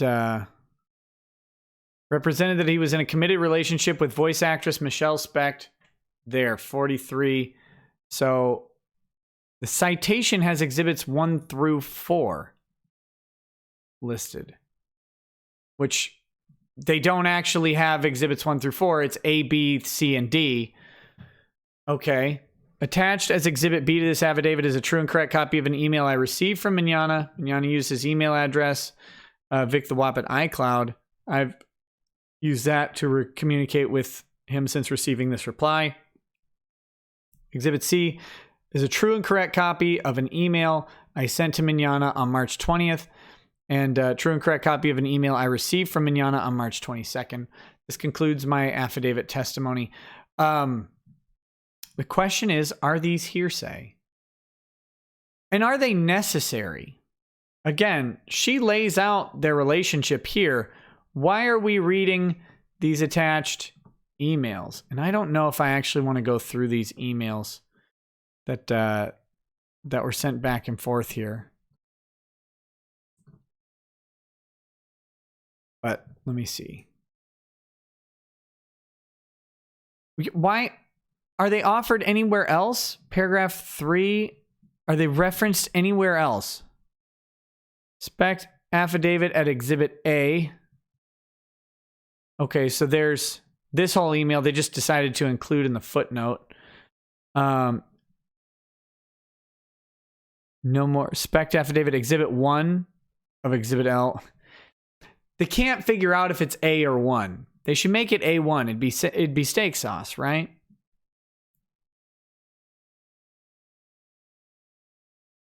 I would hate to have to stand in front of a judge and defend writing this garbage. Okay, well, let's take a look. Not only did they live together, they were engaged in 2010. I mean, why is that in paragraph 4? What? Oh, no, paragraph 3. Gotcha. So that's paragraph 3. So it's this thing again. So I guess we have these emails. Let's go through them. The ultimate question in this is why? Why is this included? What foundation is this to prove a fact relevant to this case? What relevant fact do we have? What is the probative value of this? This is not hearsay, right? I mean, these emails actually from Michelle might be hearsay. Actually, they almost certainly are. They're out of court statements made to prove the fact asserted that they were married from this period of time, or not married, that they were engaged. Let's go into them. From Michelle Specht to Vic Lasagna, CC Lisa Hansel. Okay, this is March 14th, 2019. I believe I understand now. During the entirety of our time together, you threw out fishing lines of interest to other women whenever you saw an opportunity, looking for any indication of a positive response that you can make a move on. But you loved me, right? You had regular exchanges of intimate, romantic, and sexually explicit messages, pictures, even videos between yourself and countless women, strangers, acquaintances, fans, and friends. Even got blowjobs from more from a few wherever available. But you loved me, right? You paid for hookers at some out-of-town events. You didn't already have companionship scheduled and utilized mutual friends to research and book them for you. But you loved me, right? You systematically targeted dozens upon dozens of fangirls, more at least half your age, with whom you first built trust. Some over long periods of time online, some in a matter of minutes in person.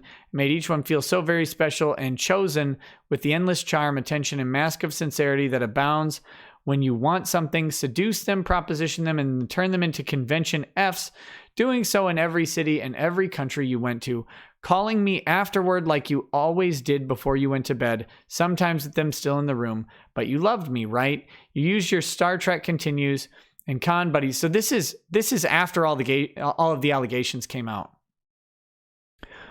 What foundation does this serve for defamation that occurred in January and February?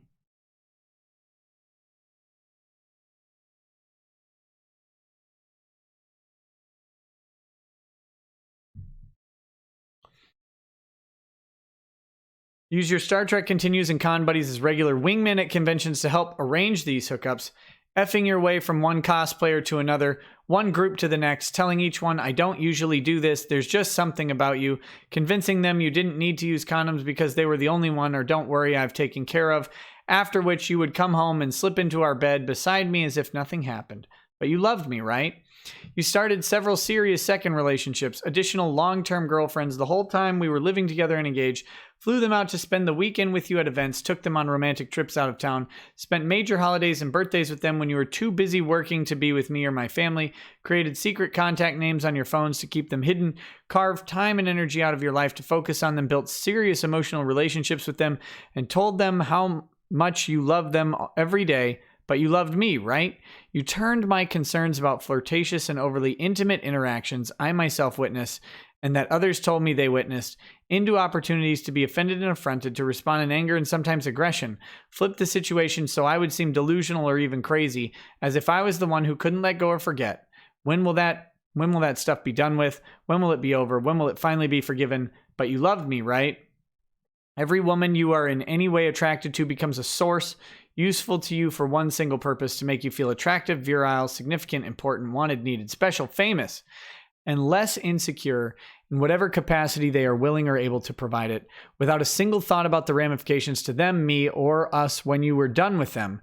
You've never wanted a partner, never wanted an equal, independent, free-thinking person that you could mutually respect, support, or encourage in personal growth, or the betterment of a symbiotic relationship. You want someone lower and lesser, someone over whom you hold power and position, someone you can manipulate and control, someone whose sole purpose is to admire you, to agree with and affirm the limited and glossed over version of yourself you selectively present, someone who will only see what you want them to see, a two-dimensional and filtered persona, all while you hide from, lie about, cover up, and literally ignore the person you actually choose to be every minute of every day by making every one of these choices over and over again.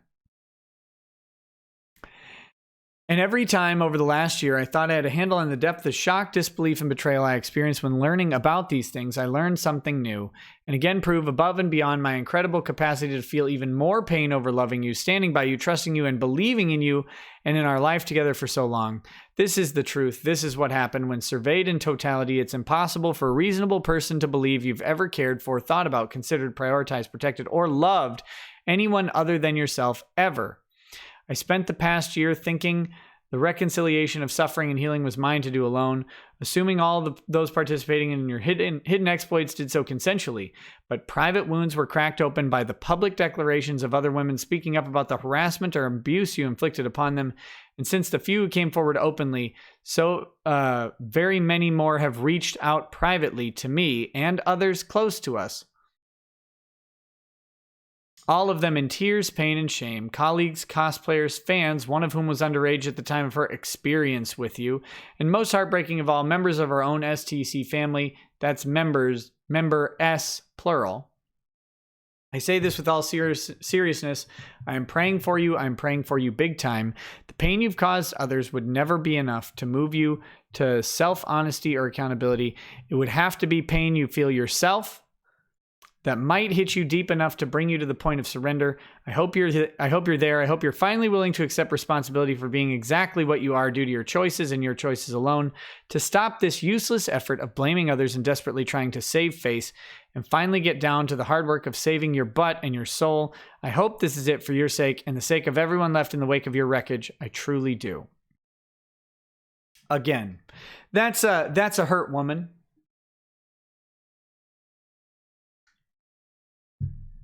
That's a hurt lady. And she should be. Right? Like infidelity in a we're going to get married relationship absolutely is damaging and painful and hurtful and jackassery and vile and terrible. But it's not illegal. And it doesn't make a person guilty of sexual assault. And this email came after all of the alleged defamation. And it looks like after one of the parties contacted her specifically. At least one of the parties. Looks like. Certainly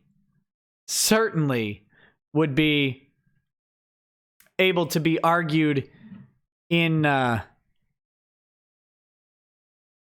it'd be able to be argued as part of a prima facie showing that maybe this affidavit is not the most pure. But it's not, well, so this email, I guess, is being, again, what's this being offered to prove? Do you notice what it doesn't do? Let's go back to the text. Represented that he was in a committed relationship with voice actress Michelle Specht, which ran from 2006 to 2018. Your Honor, this email does not say that he was in a committed relationship with Michelle Specht from 2006 to 2018. Why is this email included? It's right here in her statement. 2006 to 2018, right here. Why are we reading this highly inflammatory and prejudicial and long email? What purpose does this serve? It doesn't talk about the time of their relationship at all. What's it being offered for? We don't, I think on the next page they have Exhibit 1 here. They have Exhibit A here again. So maybe it's here, but in this one, why is it here? Now let's look at the next one. So this is Exhibit B. So this is emails, an email from Vic to Michelle. So this is, hold on, let's check the time on this. 12:46 a.m. on March 14th. This is March 19th at 11:25 a.m. So this is several days later. I'm only now beginning to understand the depth of pain I caused you, and the weight of it is nearly unbearable. I'm so ashamed and so deeply sorry. Those words don't even come close to sufficing. I'm working with a counselor and I'm fully committed to healing. There's so much I want to say, but I need to get further along in this process to have a clearer perspective. I do hope you're praying for me versus my destruction. So short email. What does this have to do with a committed relationship that ended the prior year and with defamation that occurred over a month prior? Why are we reading the intimate details of their life in this motion? Why is a judge reading this? Prejudice. They're trying to prejudice the judge. They're trying to prejudice the judge. This is all irrelevant. March 20th. And again, remember, this is offered. This is cited to prove that on the outside, he was engaged in a committed relationship from 2006 to 2018. That's it. That's the only thing that these 4 emails are offered to prove. If I wanted your destruction, I wouldn't need to pray for it. I have had the opportunity, ammunition, and justification to do so easily for almost a year. I didn't wait for the right words from you in order to start healing, and working to try to come up with them shouldn't be the goal of yours. I could only surrender to my own pain and powerlessness and examine the truth within my own mind and heart with humility and fearless honesty, as can you. It's the only real hope for all of us. Didn't they talk about his engagement at deposition? Why is this affidavit and these exhibits included? And then from Vic on March 22nd. I wasn't meaning to try to come up with the right words. There are no right words. I was just meaning to say that no words that could suffice coming close to communicating my shame and remorse for the hurt I've caused you. My goal is to do whatever is necessary to get real healing and try to somehow make amends if possible. There you go. That's it. That's the entirety of Michelle Specht's affidavit. It is 1000% unnecessary to this proceeding. It is entirely there to prejudice Vic, to shame him. That's the only purpose, right? Not only did they live together, they were engaged in 2010. That's in paragraph 3. During this time, plaintiff assaulted Miss Rial, citation. Where's the citation? Tried to have sex with Miss Edwards on 2 separate occasions. Where's the citation? Solicited sex from a prostitute. Where's the citation? Tried to have sex. Are they just gonna? Okay, so they cite one of these things. Yeah, this one. Tried to have sex with 2 women related by birth at the same time during a convention. Citation. Had at least one ongoing sexual relationship while engaged in Miss Specht. Citation. And made mistakes during the engagement somewhere between 5 and 50 times. This is actually a misrepresentation of what he said. But, you know.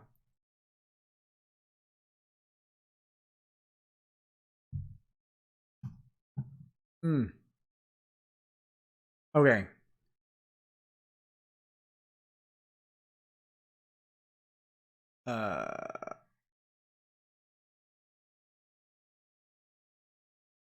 I think I missed, okay, yeah, I missed these a little while back. Dark Knight says, Mary kissed Kara on the cheek, then she rubbed her thighs.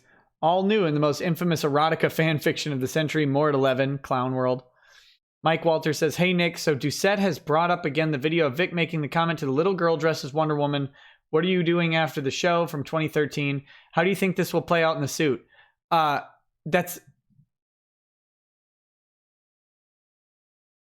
Is Doucette suggesting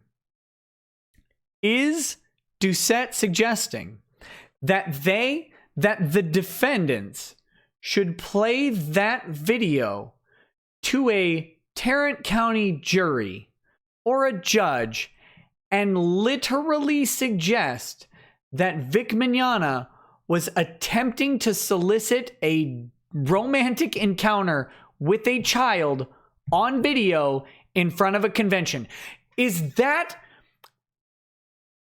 the plan of super lawyer, turbo sped, cuck Lightyear Greg Doucette?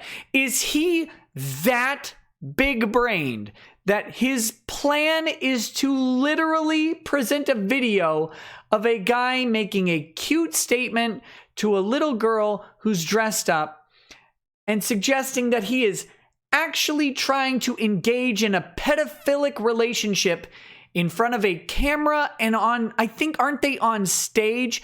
Is that really what his plan is? My God, I only hope the defendants pick up Doucette to represent them. I can't see how anyone would think that that was a ludicrously asserted position and that they would immediately hate the defendants for even suggesting it. I don't see how anybody on earth comes away with that thinking this was just a joke that has been made a billion times on this planet.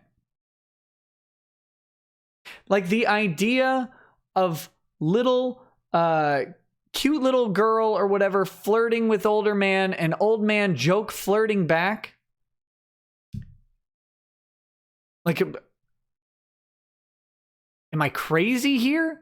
I've seen this play out in real life more times than I could count, and never once did I think, oh my God, he's asking this little girl on a date, because that's ridiculous. So yeah, good.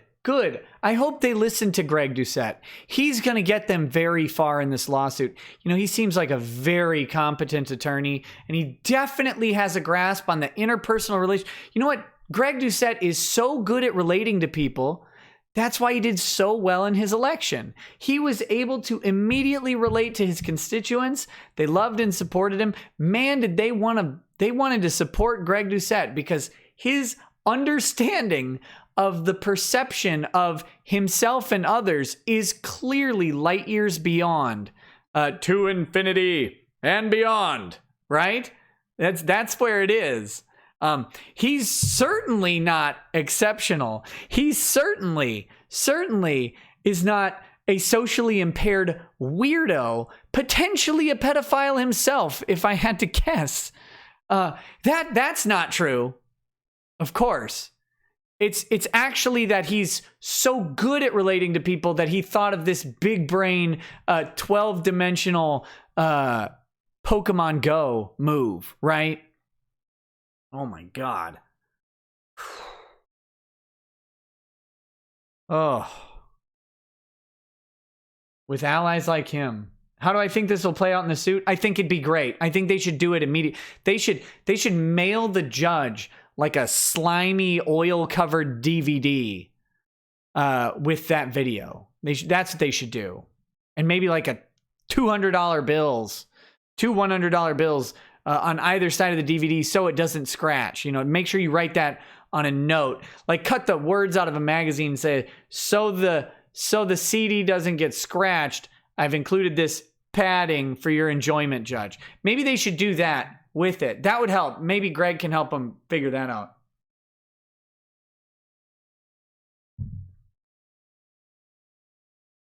All right.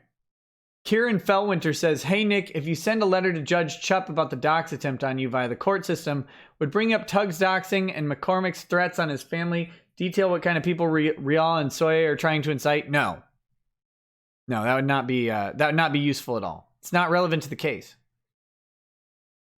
Evade Nella says, this supports malice and conspiracy by her and her friends backing on the Me Too movement. Maybe. I don't think Michelle's getting added as a co-conspirator to this suit, and she hasn't spoken publicly about him, and conspiracy tends to involve an underlying tort. Now, you could try and make the argument, I guess, based on defamation alone or tortious interference, it'd be hard to tag Michelle on any of this. But man, you can maybe impeach the credibility of that affidavit just with the date. And of course, you don't need to really attack the credibility of the affidavit, because what's the purpose of the affidavit? To establish that he was engaged to Michelle Specht during a specific timeline? I guess there's going to be another citation to it in just a second. We'll check it in a minute, but that was done at deposition. It could be done in countless other places. Ryu Planeswalker says, buy the kids and wife some Bluebell ice cream while you're at it in Texas. It is the best ice cream there. Is Bluebell best ice cream in the country? It's delicious. Delicious. I'm a big fan. Okay, despite plaintiff's prodigious sexual appetite, his bizarre explanation for why people make up stories about him sexually assaulting them is they do it to get attention. This stuff is like what prodigious sexual appetite? They actually don't have a foundation for a prodigious sexual appetite. Where did they lay out the number of times Vic Mignogna has had sex? And then where did they compare that with some sort of average? What's the analysis?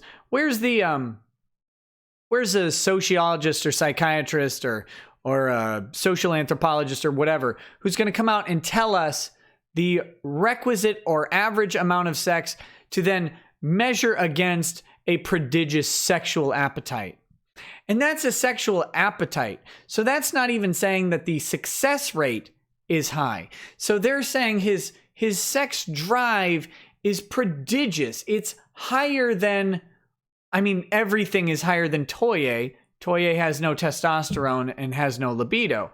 But it's so far higher than the average.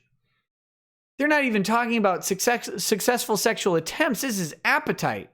How on earth are they determining this? It's salacious, and it's meant to shame. His bizarre explanation for why people make up. They're flat out suggesting that he's lying in deposition about his impression of why people fabricate stories about encounters with him. Like, this doesn't belong in a pleading. And certainly not worded in this way. They do it to get attention, manana deposition, but then they added it here. Let's see. Is there something about anything that you've done over the past 20 years in the voice acting community that would lend credence to people thinking that maybe you were a sexual assaulter? No. There are an awful lot of fans out there who are really desperate for attention, and they often like to talk about people to get it. So there you go. There's a full answer, and it's flatly in the negative. And so your theory is that they make up stories about you sexually assaulting them to get attention? Absolutely. Okay. So they've included clear deposition testimony that they're trying to undermine by implication in the pleading without foundation. Like, they're trying to impeach this testimony without having an alternative statement to impeach it. To impeach this testimony, you would have to have him saying, this is the actual reason. Like a prior statement or a statement made in confidence to someone else. This is the actual reason people make up stories about me. And the problem is they still are making up the stories in his version of events. They're trying to impeach this testimony without actually impeaching it. This entire point is frivolous. This should be struck. Right here. Here we go. Gotta get my highlighter back out. I guess I should go ahead and strike this. They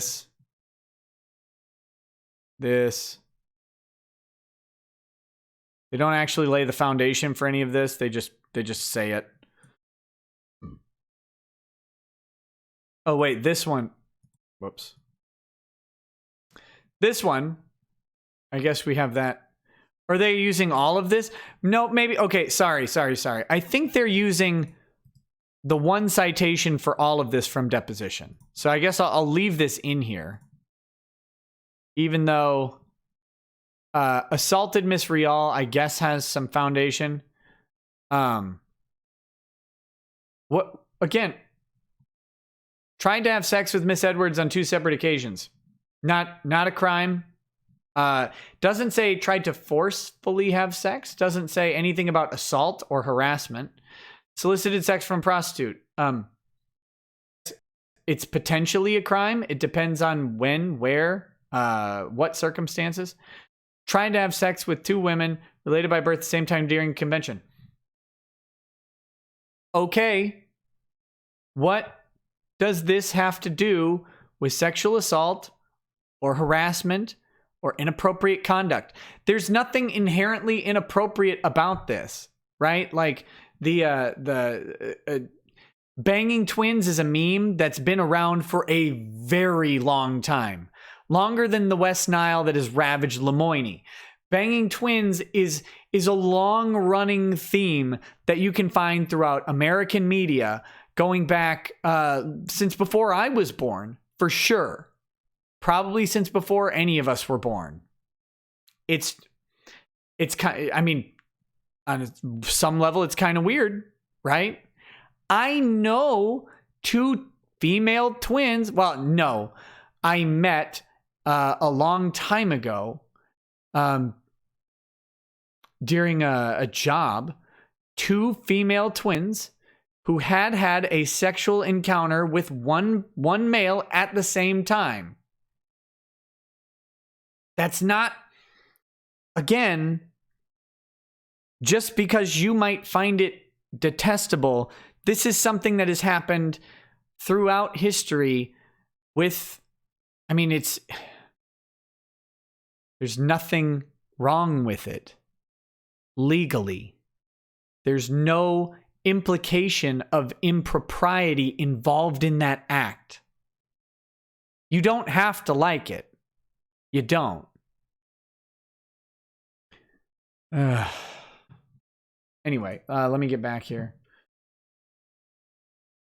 Rotten Tanuki says, hey, Nick, first time super chat. Hey, thanks, buddy.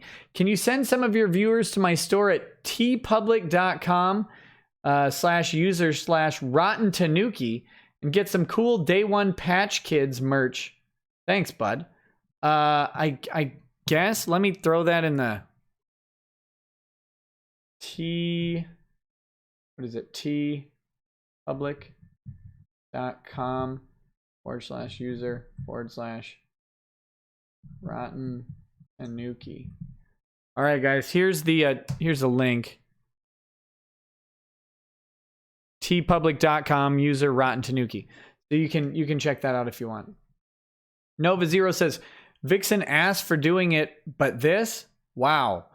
It would sure be interesting to find out that her friends were dripping this poison into her for years, or embarrassing, Malice. The emails and text messages between Monica and Michelle, those seem really interesting. Those are never disclosed. I wonder if they exist. I wonder if Monica has any communication, like an email, direct message, or text message with Michelle Specht. I wonder if any of those communications exist. God, that would be... None of them were produced. I guess they just must not exist. Man. Shucks. Okay, next is Nick Thorne says, she is justified in this. Could she be wrong? Yes. Do we believe she's wrong? Yes. He made mistakes and he knows it. He knows he lost her. She's lost an enemy, but a woman scorned. I bet she's a fantastic lady. She's not. It's not. Michelle's not the issue here. Michelle's mad and has voiced her stuff to Vic in the way that she found appropriate, emails. She's made an affidavit that the lawyer shouldn't have included, or that the lawyer could have done without the emails at all. Those emails are irrelevant to this case. Absolutely 1000% irrelevant and only meant to damage and prejudice the plaintiff. That's it. There is no other purpose to bringing those emails. I'll just flat out say it. Joseph TX says, Kara is mad. Everyone now sees she lives in a crack shack. FYI, we don't care about Vic. We dox everybody of note, even Vic. See last night. They ought to be happy we are obliging their wish for everything to be public, so deal with it. Oh, Joseph must be representing the Kiwi farms. Nick Thorne says, made a mistake and started up my Twitter again. First day in, examined Moronica's TCPA versus a KV. He was actually fairly civil before. I mean, he never responded to me, but before he was decent. Already blocked by Marky, though. Sinrius Akari says they want to turn the comment to the little girl at the con, but Drag Queen Library had pics of kids straddling him. SJWs need to get priorities straight. By the way, Queen is under investigation for possibly being a predator. Who's Queen? Who's Queen? We're talking about Manjaw? And then finally, Samuel Montana says, came home to a check from a class action lawsuit I had no idea about. Have 20 of it. Hey, thanks, buddy. I'll take it. I'll take it gladly. All right. Let's get back to it. Paragraph 26 is absolute garbage. This is bad pleading, bad drafting, highly prejudicial, frivolous, no basis in, like, there's basis in fact because he said it, but what they're trying to do is impeach his testimony without impeaching it. They're trying to impeach his testimony without fact. It has become clear to Ms. Specht that Vic lied to her throughout their 12-year relationship and that he used his fame. Wait, no, it's not Queen. Like the band Queen?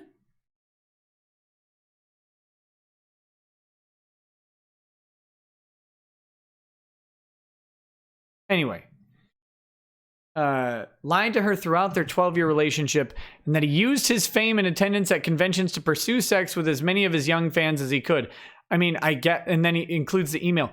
Again, what has become clear to Miss Specht have anything to do with this lawsuit?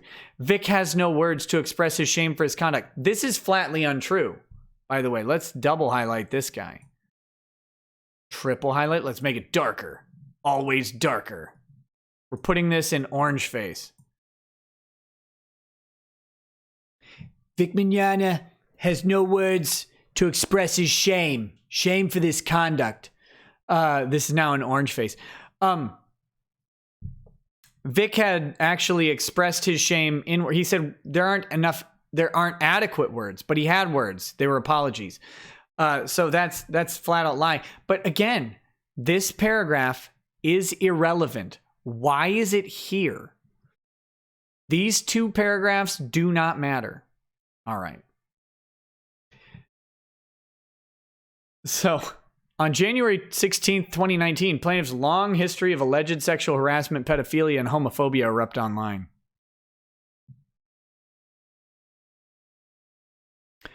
One of Vic's most popular characters is Broly from the Dragon Ball Z series. Well, no, I mean, I guess it's not really from the series. He's from some Dragon Ball movies that are non-canon and then from Dragon Ball Super, but good job, Lemoyne. Wait, what?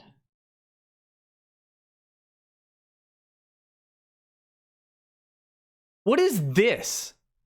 What is this part? Look at this exposition in the footnotes that is pointless. Why is counsel musing about... Notably, when plaintiff responded to Ms. Specht from a different email address, he did not deny the allegations and conveniently did not include the email from Ms. Specht in his response. What does that have to do with anything? Why are you sitting there? Why are you ponderously commenting about this in your motion for TCPA? Again, deposition question, cross-exam question.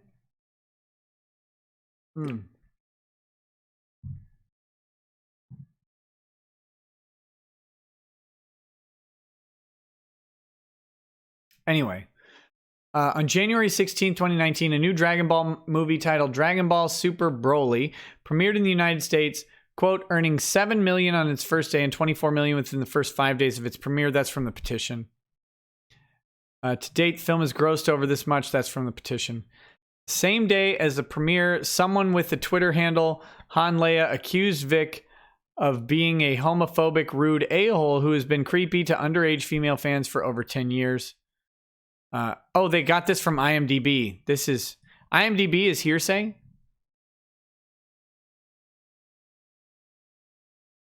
So there you go. Who's been creepy to underage female fans for over 10 years. 52. So that's from the petition. The same user tagged Funimation with the question. Hey, at Funimation, why do you employ a known pedophile and a link to allegations of sexual misconduct by Mr. Mignogna at anime conventions? 53. See Funimation Production LLC's motion to dismiss affidavit of Karen Mika. Uh-oh. Well, that might be struck. That'll be a problem, won't it? That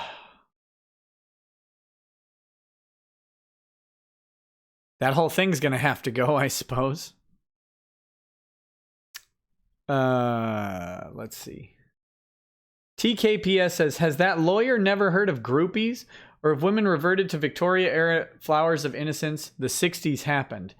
Yeah, could you imagine, like, an 80s...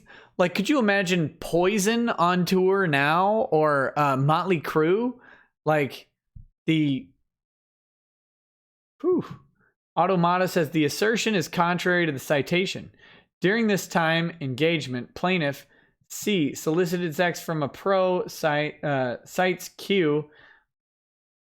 So never during your engagement with her did you hire? No, sir. Page 131. What is W is that? Oh yeah, you're right. I'm gonna go ahead and strike that. This is interesting because they cite to the deposition. Whoops. They don't cite in this portion. They don't actually cite to her. They don't cite to her email where she talks about sex from a prostitute. And in the deposition, he denies doing that during their engagement. So there you go. Thank you. No, I have not seen Tugs Hanlea's DMs. I have not. I did not have time to watch any of that. Okay, back to this. The thread quickly spread with over 4,000 retweets and over 400 comments, many relaying their own negative experiences. Plaintiff 54. Manana deposition. So this is Manana deposition at Exhibit 4, page 2 of Exhibit A.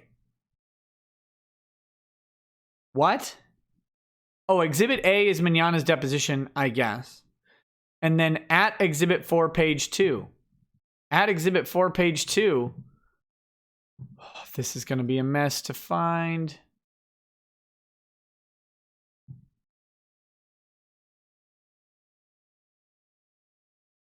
Okay, Exhibit 1. Exhibit 2. Exhibit 3. I'm going to have all these. Exhibit 4, page 2. Oh, no. Oh, no. Where are we? We're at Exhibit 4, page 2. I'm sorry. That's not on page 2. That's not there at all. So, yet again, a problematic citation. But even so they mean page 1 here. Thread quickly spread with over 4,000 retweets at the time of this writing and over 400 comments. I don't know this article. None of these exhibits, to my knowledge, were actually authenticated in the deposition. Like, I mean, they can try to say that they're authentic. They haven't done so. They just attached all of the exhibits that they brought at deposition to the deposition transcript. Now, what's interesting is I think he asked Mr. Manana, "Do you know what this is?" And he said, "No." He's never read it. Well, I'm representing to you that this is this thing. Well, okay, hypothetically, sure, but don't know that he actually authenticated this. But even so, this is hearsay, right? Like, that's hearsay. That's using Anime News Network to assert a fact to state a fact or to prove the matter asserted. It's an out-of-court statement made by someone else, in this case, to prove the matter asserted. So there you go. This is not at all surprising, as plaintiff admits receiving criticism for years for kissing young girls and acknowledges rumors of pedophilia dogging him well prior to January 2019. That's his deposition. His decade-long run of infidelity while in a relationship with Miss Specht obviously did not help matters. Wait, what? And Specht Affidavit Exhibit 1, which they mean A, of Exhibit L. Let's go. So again, that's just back to that same email. This isn't what that email says. This is Jay Sean's exposition about what that email means. That's very, very different. Very frivolous. He's not qualified to make this claim. There's no foundation for this. If they do a motion to strike on this, it's going to be 30, 40, 50 pages long because they're going to have to do this. They're going to have to go through and strike everything. It's insane. RA says 2 years ago in college, a stalker chick forced me into some dates. During one of these dates, she saw a little girl run up to me and say she liked my hair, give me a cake pop, get a head pat from me, and then run away. Guess I'm off to jail. Oh, of course you are.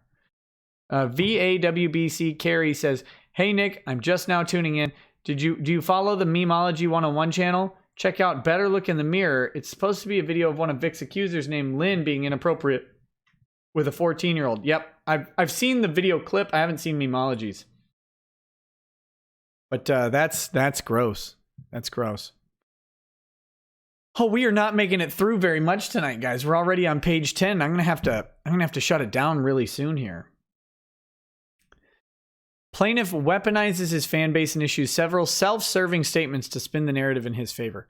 As allegations of misconduct intensified and perhaps realizing the social climate no longer supported his behavior. Wait, speculation. That's on January 19th, 2019, plaintiff arranged an online chat with the Risen Bull Rangers. So that's the Mignogna deposition and Exhibit 26, which is not authenticated. This is similar to what plaintiff did in 2010 when he hosted a rumor panel to spin up his fans to defend him, which is, again, the opposite of what he said. The instruction was clear. Do whatever you can to counter all these lies and negativity. 58. Notably, plaintiff did not share with his fans his decades-long betrayal of Miss Specht because what fan would support someone who is so shamelessly unfaithful? Whoa. Whoa. Whoa.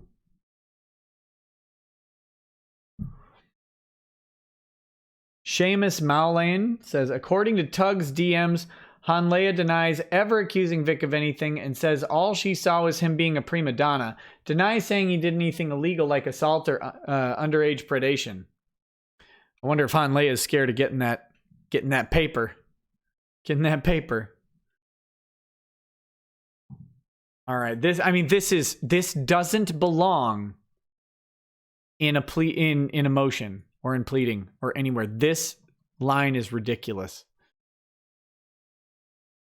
Weaponizing his followers is a tried and true tactic for plaintiff. Okay. For years, plaintiff has hosted what are in the anime community referred to as rumor panels. No foundation for this. Mr. Mignon, have you ever heard of a rumor panel? No.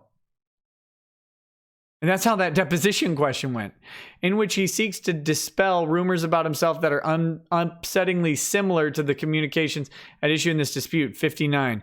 Mignogna deposition at page 199. I've got to go there. I've got to point this out.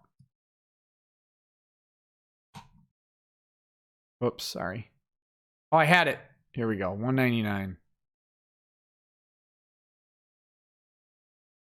Are you familiar with something called rumor panels? No. They're known in the anime community. Are you familiar with them? No. In what context? In the context of panel discussions at cons that are, I guess, called rumor panels. No, sir. Is that the only rumor panel that you've ever done? Yes, sir. Let's see. What did he say here? Plaintiff... For years, plaintiff has hosted what are in the anime community referred to as rumor panels. Like this is untrue. It's not hearsay. It's not a legal conclusion, but it's the opposite of what is said. I mean, I guess you have to do this. Like, that has to be struck. It's the opposite of what's said. Well, I mean, this will be in the sanctions motion if they go for any of the sanctions under 9, 10, or Rules of Civil Procedure 13, right? Like, that's the reality here. All of this salacious crap that is padding out a bill and is only intended to shame, harm, defame, and of course, prejudice the plaintiff. All of that's going to have to get attacked as being ridiculous.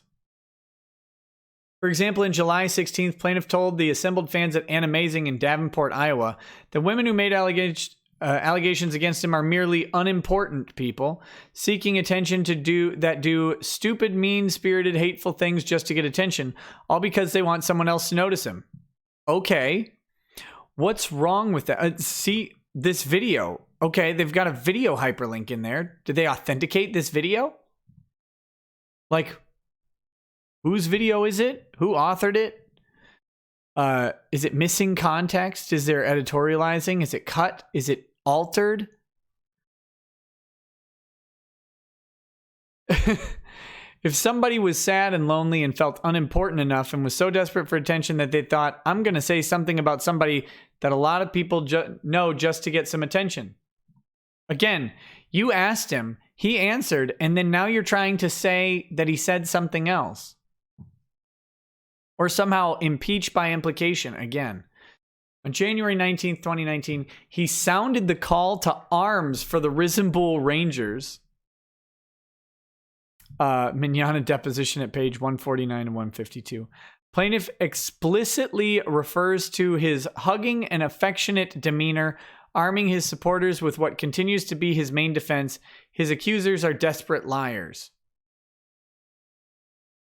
His defense for years, forever, to all of the allegations, any and all of them that have ever come out, are they're lying. Never has he wavered. He calls the allegations against him absurd and baseless garbage leveled by a tiny group of detractors, as if the allegations would have more force had there been more women coming forward. Literally all of your affiants say that. Literally all of the female affiants who are bravely coming forward now said that they couldn't do it alone. And your co-defendants, your co-defendant Markey. And again, he instructs his supporters to do whatever you can to counter all these lies and negativity. Did he do that again? Or did he do that just the one time? How are you citing to it on a previous page? Anyway. All right, guys. Let me, I gotta shut this thing down. Shut it down. Shut it down. We're gonna wrap up. I'm gonna do super chats, of course, in a second. Oh, we've got Lane K 1978 says, does the fact that the ANN article isn't the original that was posted on that date matter? I mean, probably. Also, is Markey going to be in trouble since they cite back to Funimation and Toei and Real's TCPAs? Oh, I mean, yeah. Yeah, I would think having their evidence would be bad too. But it's, gosh, reading this thing is so frustrating. It's so frustrating. Yeah. So today we went through what, 3-4 pages? I think 4 pages is all. Oh, this thing is 27 pages. It's 27 pages of the same type of garbage, and almost 20 pages of that are unrelated to the legal argument for a TCPA. Desperately unrelated. Again, we haven't been going through all of the stuff that's not relevant or lacks foundation, but almost all of it is not relevant and lacks foundation.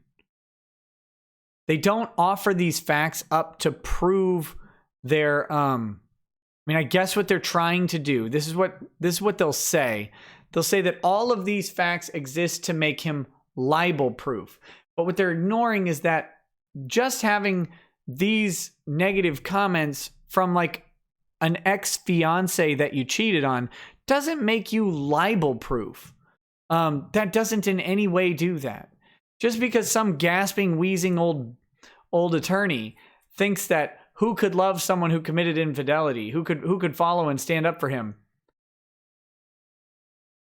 A lot of people do it constantly, every day, every single day. So, who could still support him? All of the people who do, which is massive. So if they're trying to make a libel-proof argument, they're going to have a huge problem. Huge problem, because it can objectively be shown that Vic's reputation could be damaged, was actually damaged by these comments. He has less work. He has received less work this year than he normally would. The public, imagine making a libel-proof argument while simultaneously suggesting that on January 16th, public perception about Vic Mignogna changed dramatically to cause this firestorm. Like, if you're they're using the pleadings as evidence because the plaintiffs aren't going to strike their own pleadings and all of that stuff. So they're using the pleadings as evidence. And then they're going to suggest that the pleadings, which say that a firestorm was kicked off on January 16th, somehow means that he's libel-proof. So they're using proof of damages starting on a specific date to say that he wasn't able to be libeled on that date. This is all of it. This is all of it.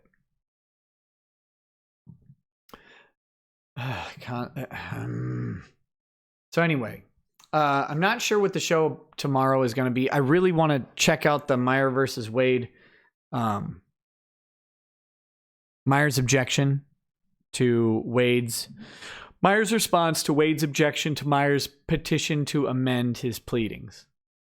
That's what I want to check out tomorrow, and then probably move back into this after a brief look at Meyer versus Wade. Cabria Cousin says, the funny thing is, if people actually reported it, instead of just complaining online, they would have been taken more seriously. This whole document seems to be a dumpster fire. This document it's embarrassingly bad. It's possibly sanctionably bad.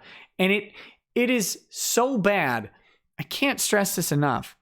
I don't think he will, but it's so bad that Judge Chupp could actually strike the document and dismiss the TCPA for Ron and Monica. That's a potential remedy.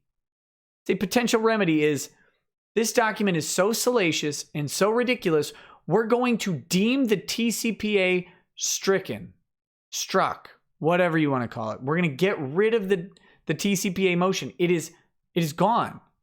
And now you have to go to trial because you chose to do this motion in this way to prejudice the plaintiff, to cause undue delay, and to cause and to do things without a factual basis. He can strike the whole thing, and he can render their TCPA moot. There's not much they can do about it.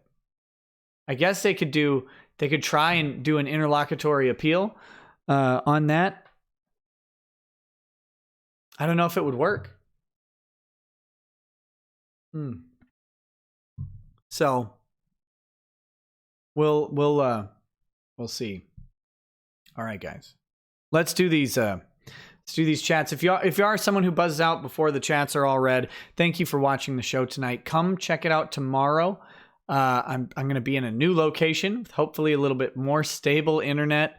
But we'll see. I don't actually know. I'm not there yet, but I'll let you know. And if for some reason I don't have stable enough internet out there, I'll of course make a tweet about it and announce what's going on. So let's get this. Let's get these super chats. Kiwi Goes Live says, me, yay, I can play Final Fantasy 14. Mars Girl, oh hell no, reaches from California to Japan to unplug the servers. Me, Mars Girl, no! Jospy says, in before late and sticks. That definitely happened today. V Vargas 2099 says, no Vic at LibertyCon, please help. Not much I can do about that. Ryan Kopf. Ryan Kopf is the CEO of LibertyCon. Where you at, buddy? When people made allegedly false allegations against you, did people have your back? Did it help? Where you at? Where you at? What's up, Ryan? Chappie says, so late and so heterophobic. Patrick Thompson says, objection, non-responsive, move to have Nick lose. No! Nacho Dragon 659 says, the late show host is late. Jake Heflin, thanks for the donations.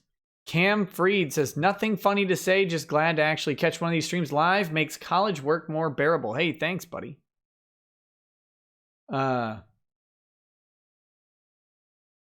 Senju says, wait, were you on time? No, I was not on time. No Clue says, please say le moi.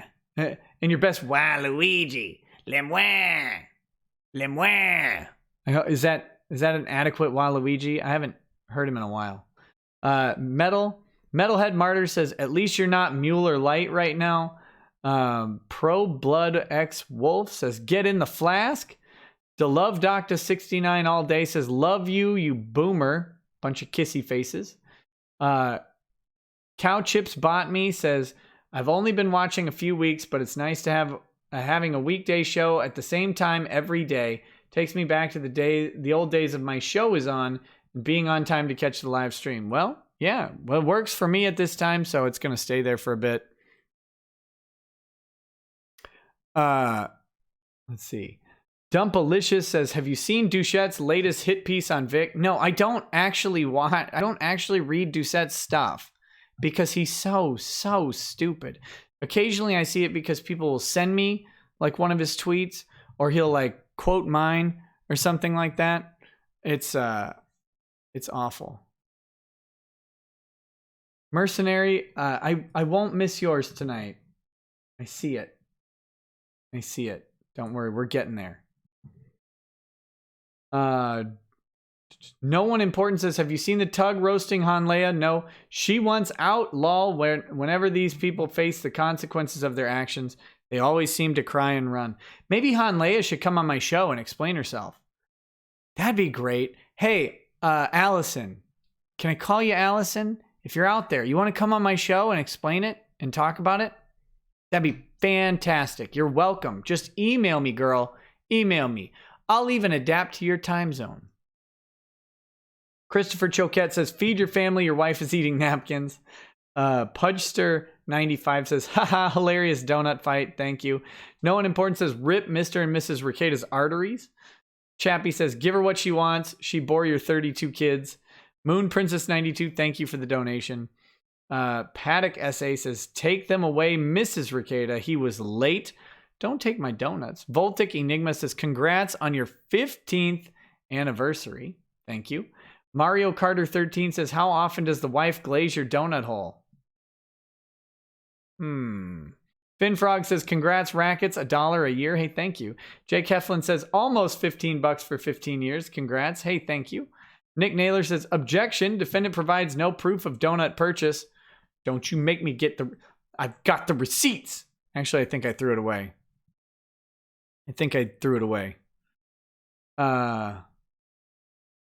Dragonar 93 says, hey, Nick, could you do a stream about the Harvard law professor who got blackmailed by a lesbian and her transsexual girlfriend? If you like, I can DM you the story. Oh, please do that. That sounds great. Silkos Vlasvelv says, Moronica single-handedly killing the rainforest of the world one motion at a time. Dear gods in hell, I've seen less messier things while stuck in traffic. On the road truck driver, I've seen nearly everything. Cameras move. Sorry, I'm bouncing the camera. I'll stop. Here we go. I'm going to do Voltic Enigma says, here's the second half of my donation. So it's $15 for 15 years. Hey, thanks, buddy.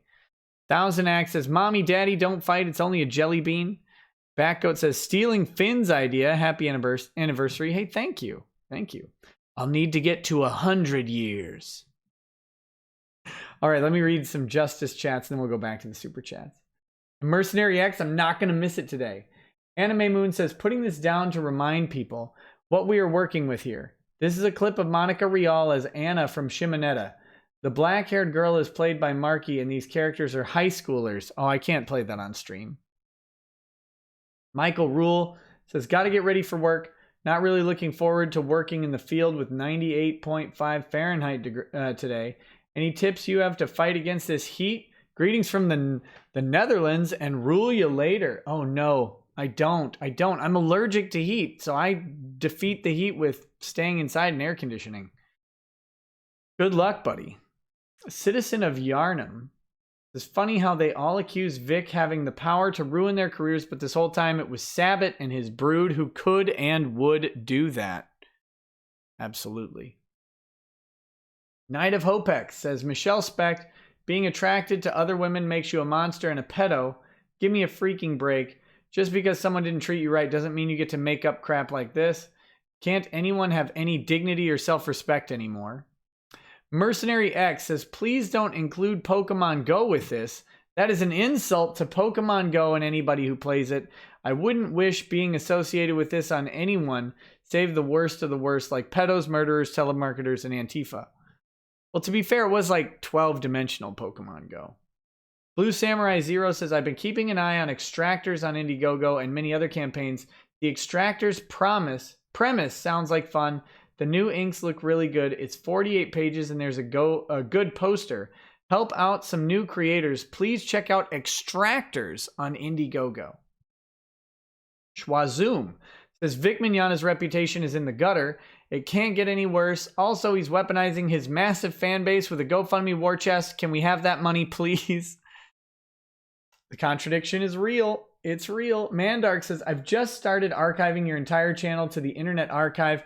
Just in case the channel goes down, I've got 150 plus vids up currently, another 150 plus processing, and still downloading and uploading older content. It can be accessed at tiny.cc /Ricada Archive. Hey, thanks, Mandark. That's great. I appreciate that very much. All right, where were we? Here we go. Wing012 says, just dump a can of yellow paint on Monica's TCPA. Freighter J says, I sent Lady R a gift ready to pick up at P.O. Box. Oh, cool. When we get back, I'll grab it. Max Mixter, thanks for the donation. Twilight Dragon 3 says, listen to that smart guy and return my money, Rackets, and I'll just redonate it. Prison Tyrone says, dang, Rackets, share your donuts. Minnesota doesn't have these. They have something that they call a donut. It is not the same. I'm in Texas. I eat donuts and kolaches every single day. 2012 Jameson says, you need to go to Bellow Mansion Dallas bar office. Okay. Sonic Jr. says, are you aware of Todd Habercorn's Amazon hacker situation? No, I'm not. I'll have to see what I can find out about it. Timecode Mechanics says, for random donut conversation, Caitlin Kachians says, where did you get the maple bacon donut? I got it at this place called Donut Delight in Tyler, Texas. CWP24 from Twitch says, I think Lemoyne has done minus 10 million TCPAs throughout his boomer career. My first super chat, and thanks for the good roasts. Roasts? Thanks, buddy. I appreciate it. Daniel Camargo says, will Monica face any jail time? Should Vic settle? I'm sure Vic would love to settle. It's not up to him. Will Monica face any jail time? Unlikely. I guess it's theoretically possible if she perjures herself. Grendai says, her story is worse than an Italian midget porno. It's probably Kara Edwards. No one important says, and then the calls were coming from inside the room. Okay, that was funny. Thank you. That good stranger said, I got those. Do you remember those old books? They're called Scary Stories to Tell in the Dark. Ultimate 7242, you live in Tyler? Yeah. Well, I'm leaving tomorrow. But yeah, I went to Donut Delight on Amherst. It was good. Good. In fact, let me just suggest. Here's a donut hole from Donut Delight in Amherst. You know, I got these this morning, and they're still good. They're 14 hours old. Oh my goodness. Okay. I got those, they re-released those Scary Stories book in like little paperbacks. You can buy them at, I think I got them at Target, book 1, 2, and 3. They still have all the awesome art in them and everything. And my kids demand me to read them, like 2 or 3 of those Scary Stories at nighttime, which is great. If you've got kids, go get them. They're way more tame than you remember, but the art is still horrifying. Okay. That Good Stranger says, is this a TCPA or a corny romance novel? Can't it be both? It's pan-identifying. No one important says, I'm sorry, Nick. I went to Shane's Twitter and I came back dumber. Him saying you didn't know the meaning of words like defamation and hearsay. Shane doesn't know his own name. So. RA says, Nick, statements like I feel can't be used. Epic women respecters. But Nick, indelible in the hippocampus is her truth. Indelible, Nick, indelible. Brendan Barnard, thank you for the donations. From whatever ZAR is. That's amazing. Trident9 says, Nick, if you're within 30 miles of DFW, I'd be happy to send you a pizza. Don't have much cash I can send. Oh, buddy, you don't need to send me a pizza. Thank you, though. Asphyxiation says, activate inner rich piana. Gotta use hearsay to obfuscate the truth and get victim points to confuse the judge and Twitter. Right, babe? I don't know if that's a good Rick Piana impression or Rich Piana impression. Pingus Pounders, thanks for the donation. Tommy Bruise B Reviews says, cover the Slipknot case with Anthony Fantano. I should reach out to Fantano. That'd be a good one. I haven't talked to him in a long time. That'd be good. Red Fox Moon says, can you say ara ara in your most seductive voice possible? Ara ara. I don't know. Is that seductive? Ara ara. Hey, what up? Ara ara. Bubblegum Face says, so if they lose, what happens then? If who loses? If Monica and Ron lose, then the case goes on. If Vic loses, then the case is over. And Vic has to pay, will be ordered to pay fees to Monica and Ron. That doesn't mean the fees get paid. A judgment is a piece of paper. Sounded like Rick Sanchez. There you go. Adbrag says 2 European pesos for your internet connection fund. Oh my gosh. It's not even mine. It's not even my internet connection. I wish I could pay for it to be upgraded. So you ate whole and it wasn't mealy. Oh no, it was not mealy. Bankruptcy doesn't discharge judgments from intentional torts. I don't know if bankruptcy would discharge a TCPA or not. Huh. That'd be interesting. But bankruptcy is not a get out of... Just ask Greg Doucette. Bankruptcy doesn't get you out of your debts. It just has them loom over your heads until you pay them off. They got rid of that Chapter 7. Or they didn't get rid of Chapter 7. They made the requirements for Chapter 7? 11? Whichever one everybody was doing for a while that actually discharged debts, and they modified them, made them much harder to get. So now people get the one where the collection efforts are stayed, but the actual debts remain. It's a pain. That's a lot of rhyming that wasn't important. Matthew Needig says, late to stream and catching up at 2x speed, bought my first scotch, Ardbeg 10. Hey, that's a good one. Here's to your 15th, Nick, and the round I'm getting for you and Ty. Some to go to cons for Vic. I go to see you. Some go to cons for Vic. I go to see you two boomers. Hey, me too. Caholo says the updated version of the Mary Poppins song Ron's a stupid, cucked out, fragile manlet, hexed by soy osmosis. Oh, okay. I'm not going to try and find that melody. Rando number 9 says, I'm really feeling bad for Vic's former fiance. This one kind of hit me in the feels. Yeah, it should. That's what it's there for. The problem is it's not properly in this motion. Wookiees Can't Fly says, that was basically a text from an angry ex. Also, I'm pretty sure this can be used in favor of Vic. Possibly. But there again, what for? Damien27 says, Twist, Ty is doing the case pro bono and using the GoFundMe to build his Warhammer 40k army. Hashtag GoFundMe Warhammer chest. Side note, you do great work. Keep it up. Hey, thanks, buddy. I appreciate that. Matt Field says, Toye's snack tray is low. 572 says, on using sexual history to undermine someone's credibility or character, I thought this was disallowed. Oh yeah, attacking Vic's character is not permissible. You can discuss the reputation, but you can't just go after his character until it's raised in his favor. Particularly in sexual assault and rape cases, or is that just for the victims, not the accused?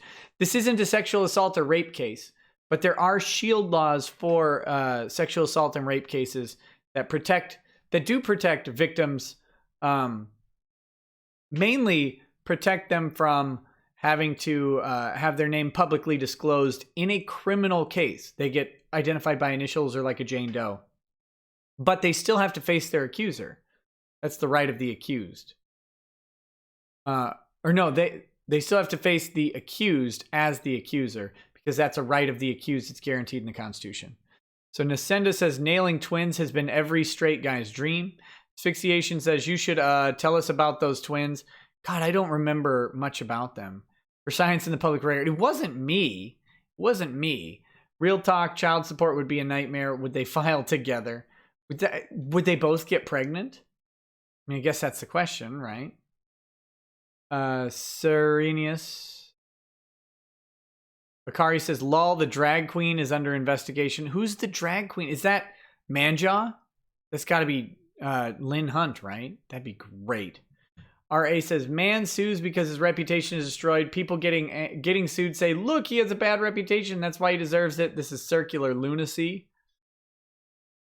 Altira Mungara says, I'm in this context. What does authenticate? In this context, what does authenticated mean?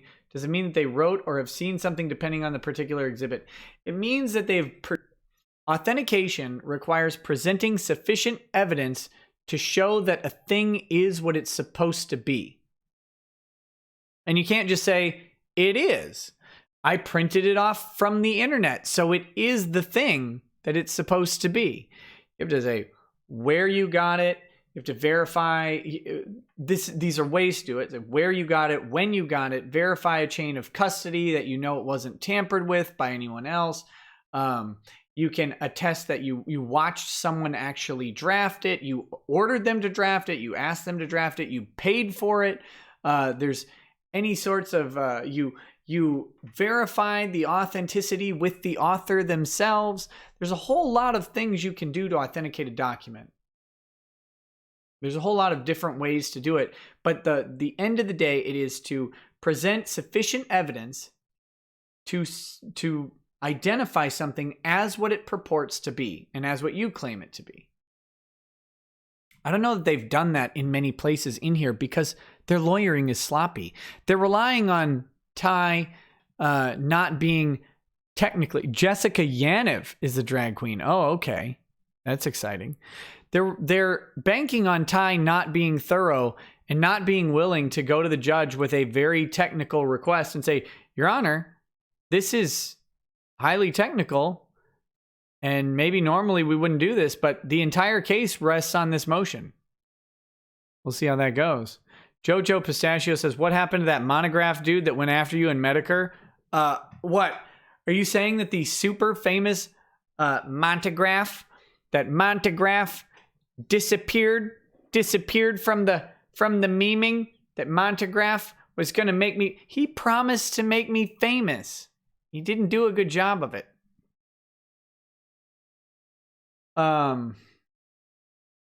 Wild Blaze says, could this filing result in sanctions against the lawyer that signed it if it proved to be salacious? Yes, absolutely.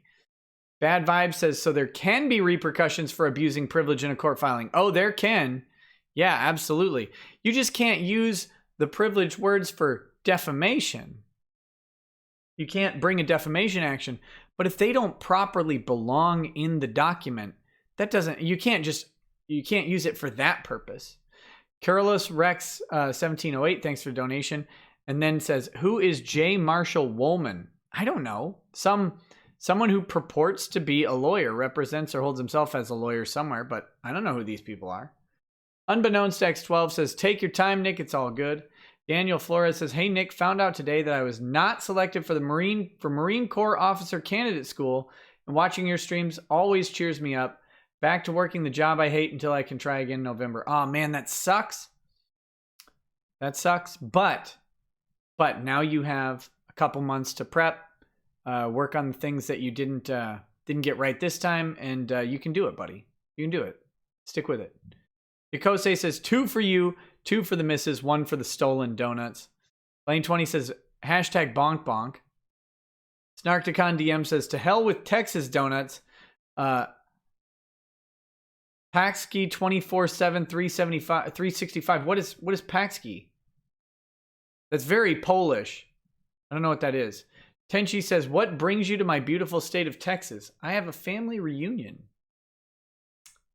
down here. So, fun times. Blaine 20 says, hashtag support FantasySoft. FantasySoft lost a major donor. They are apparently employing Vic in creating a video game, so you can go check it out. I think they have a Kickstarter or GoFundMe or Indiegogo, I think. So there you go. Cajun Crustacean says, you should see if you can get boudin kolaches. Oh man, those are good. Boudin pigs. I like them. I'm a big fan. But I love the Earl Campbell hot links. I love the Earl Campbell hot links in the kolache. Oh my word. I don't tear up.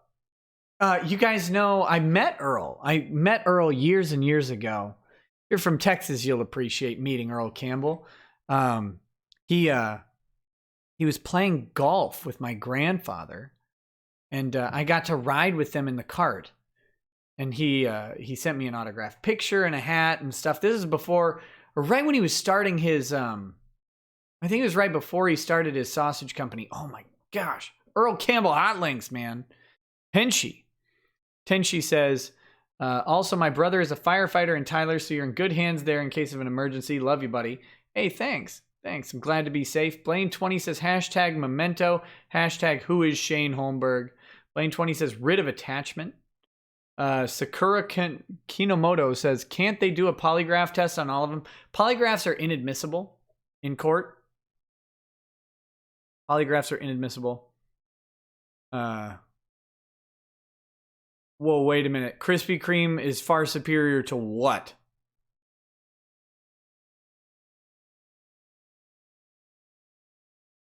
Don't you dare. Krispy Kreme is superior to what? Krispy Kreme are the lowest level of acceptable donuts in my book. All right. Blaine 20 says, RE golf cart fall.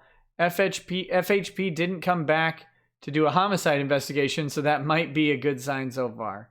Count Camp says, why didn't the skeleton cross the road? He didn't have the guts. Hey, that's good. Kita says, drag queen is John Yanev. It's the wax my balls lady Canadian who wanted to host a no parents allowed skinny dip for preteens, was caught with child porn. Shock. Color me shocked. Color me shocked. Al Valentin says, any news on motion to compel discovery for Moron? That might be, I don't think that's been noticed for a hearing yet, but we'll see. Maybe they'll just throw it in on the 8th with all this other stuff. Shipley's is good. Shipley's is good. So, Felipe M says, Nick, will all the discovery abuse become an issue anytime soon? I don't know about law, but I can't believe it won't have consequences. It depends. The discovery questions are hard to ask during a TCPA discovery stay. So right now, that's where we're stuck. FGC Anon. Oh, let me get the whiskey drinking lawyer song up here.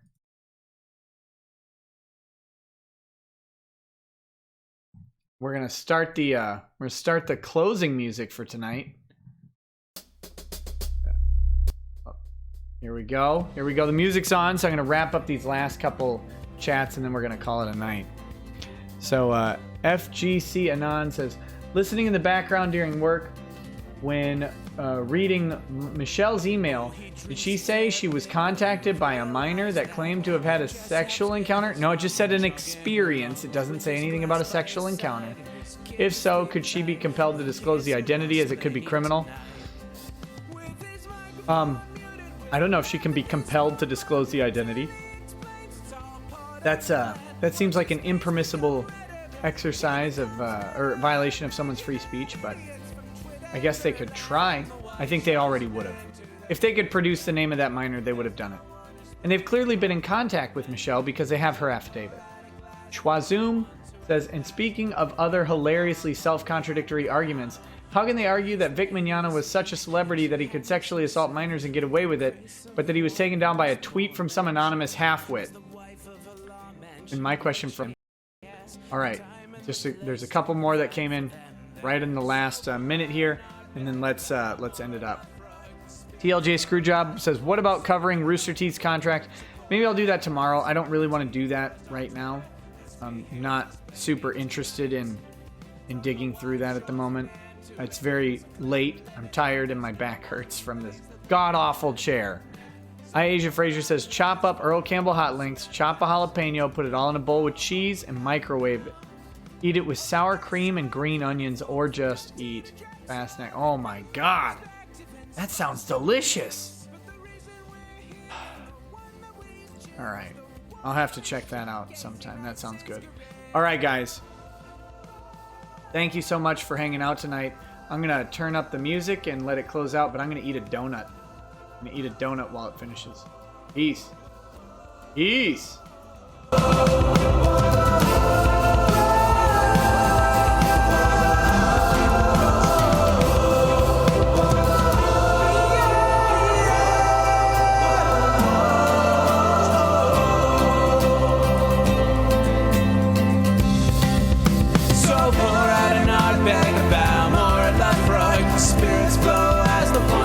Get unemployed, so pour out a glass for the tea. Post on Twitter as we hear Lost Planning tonight.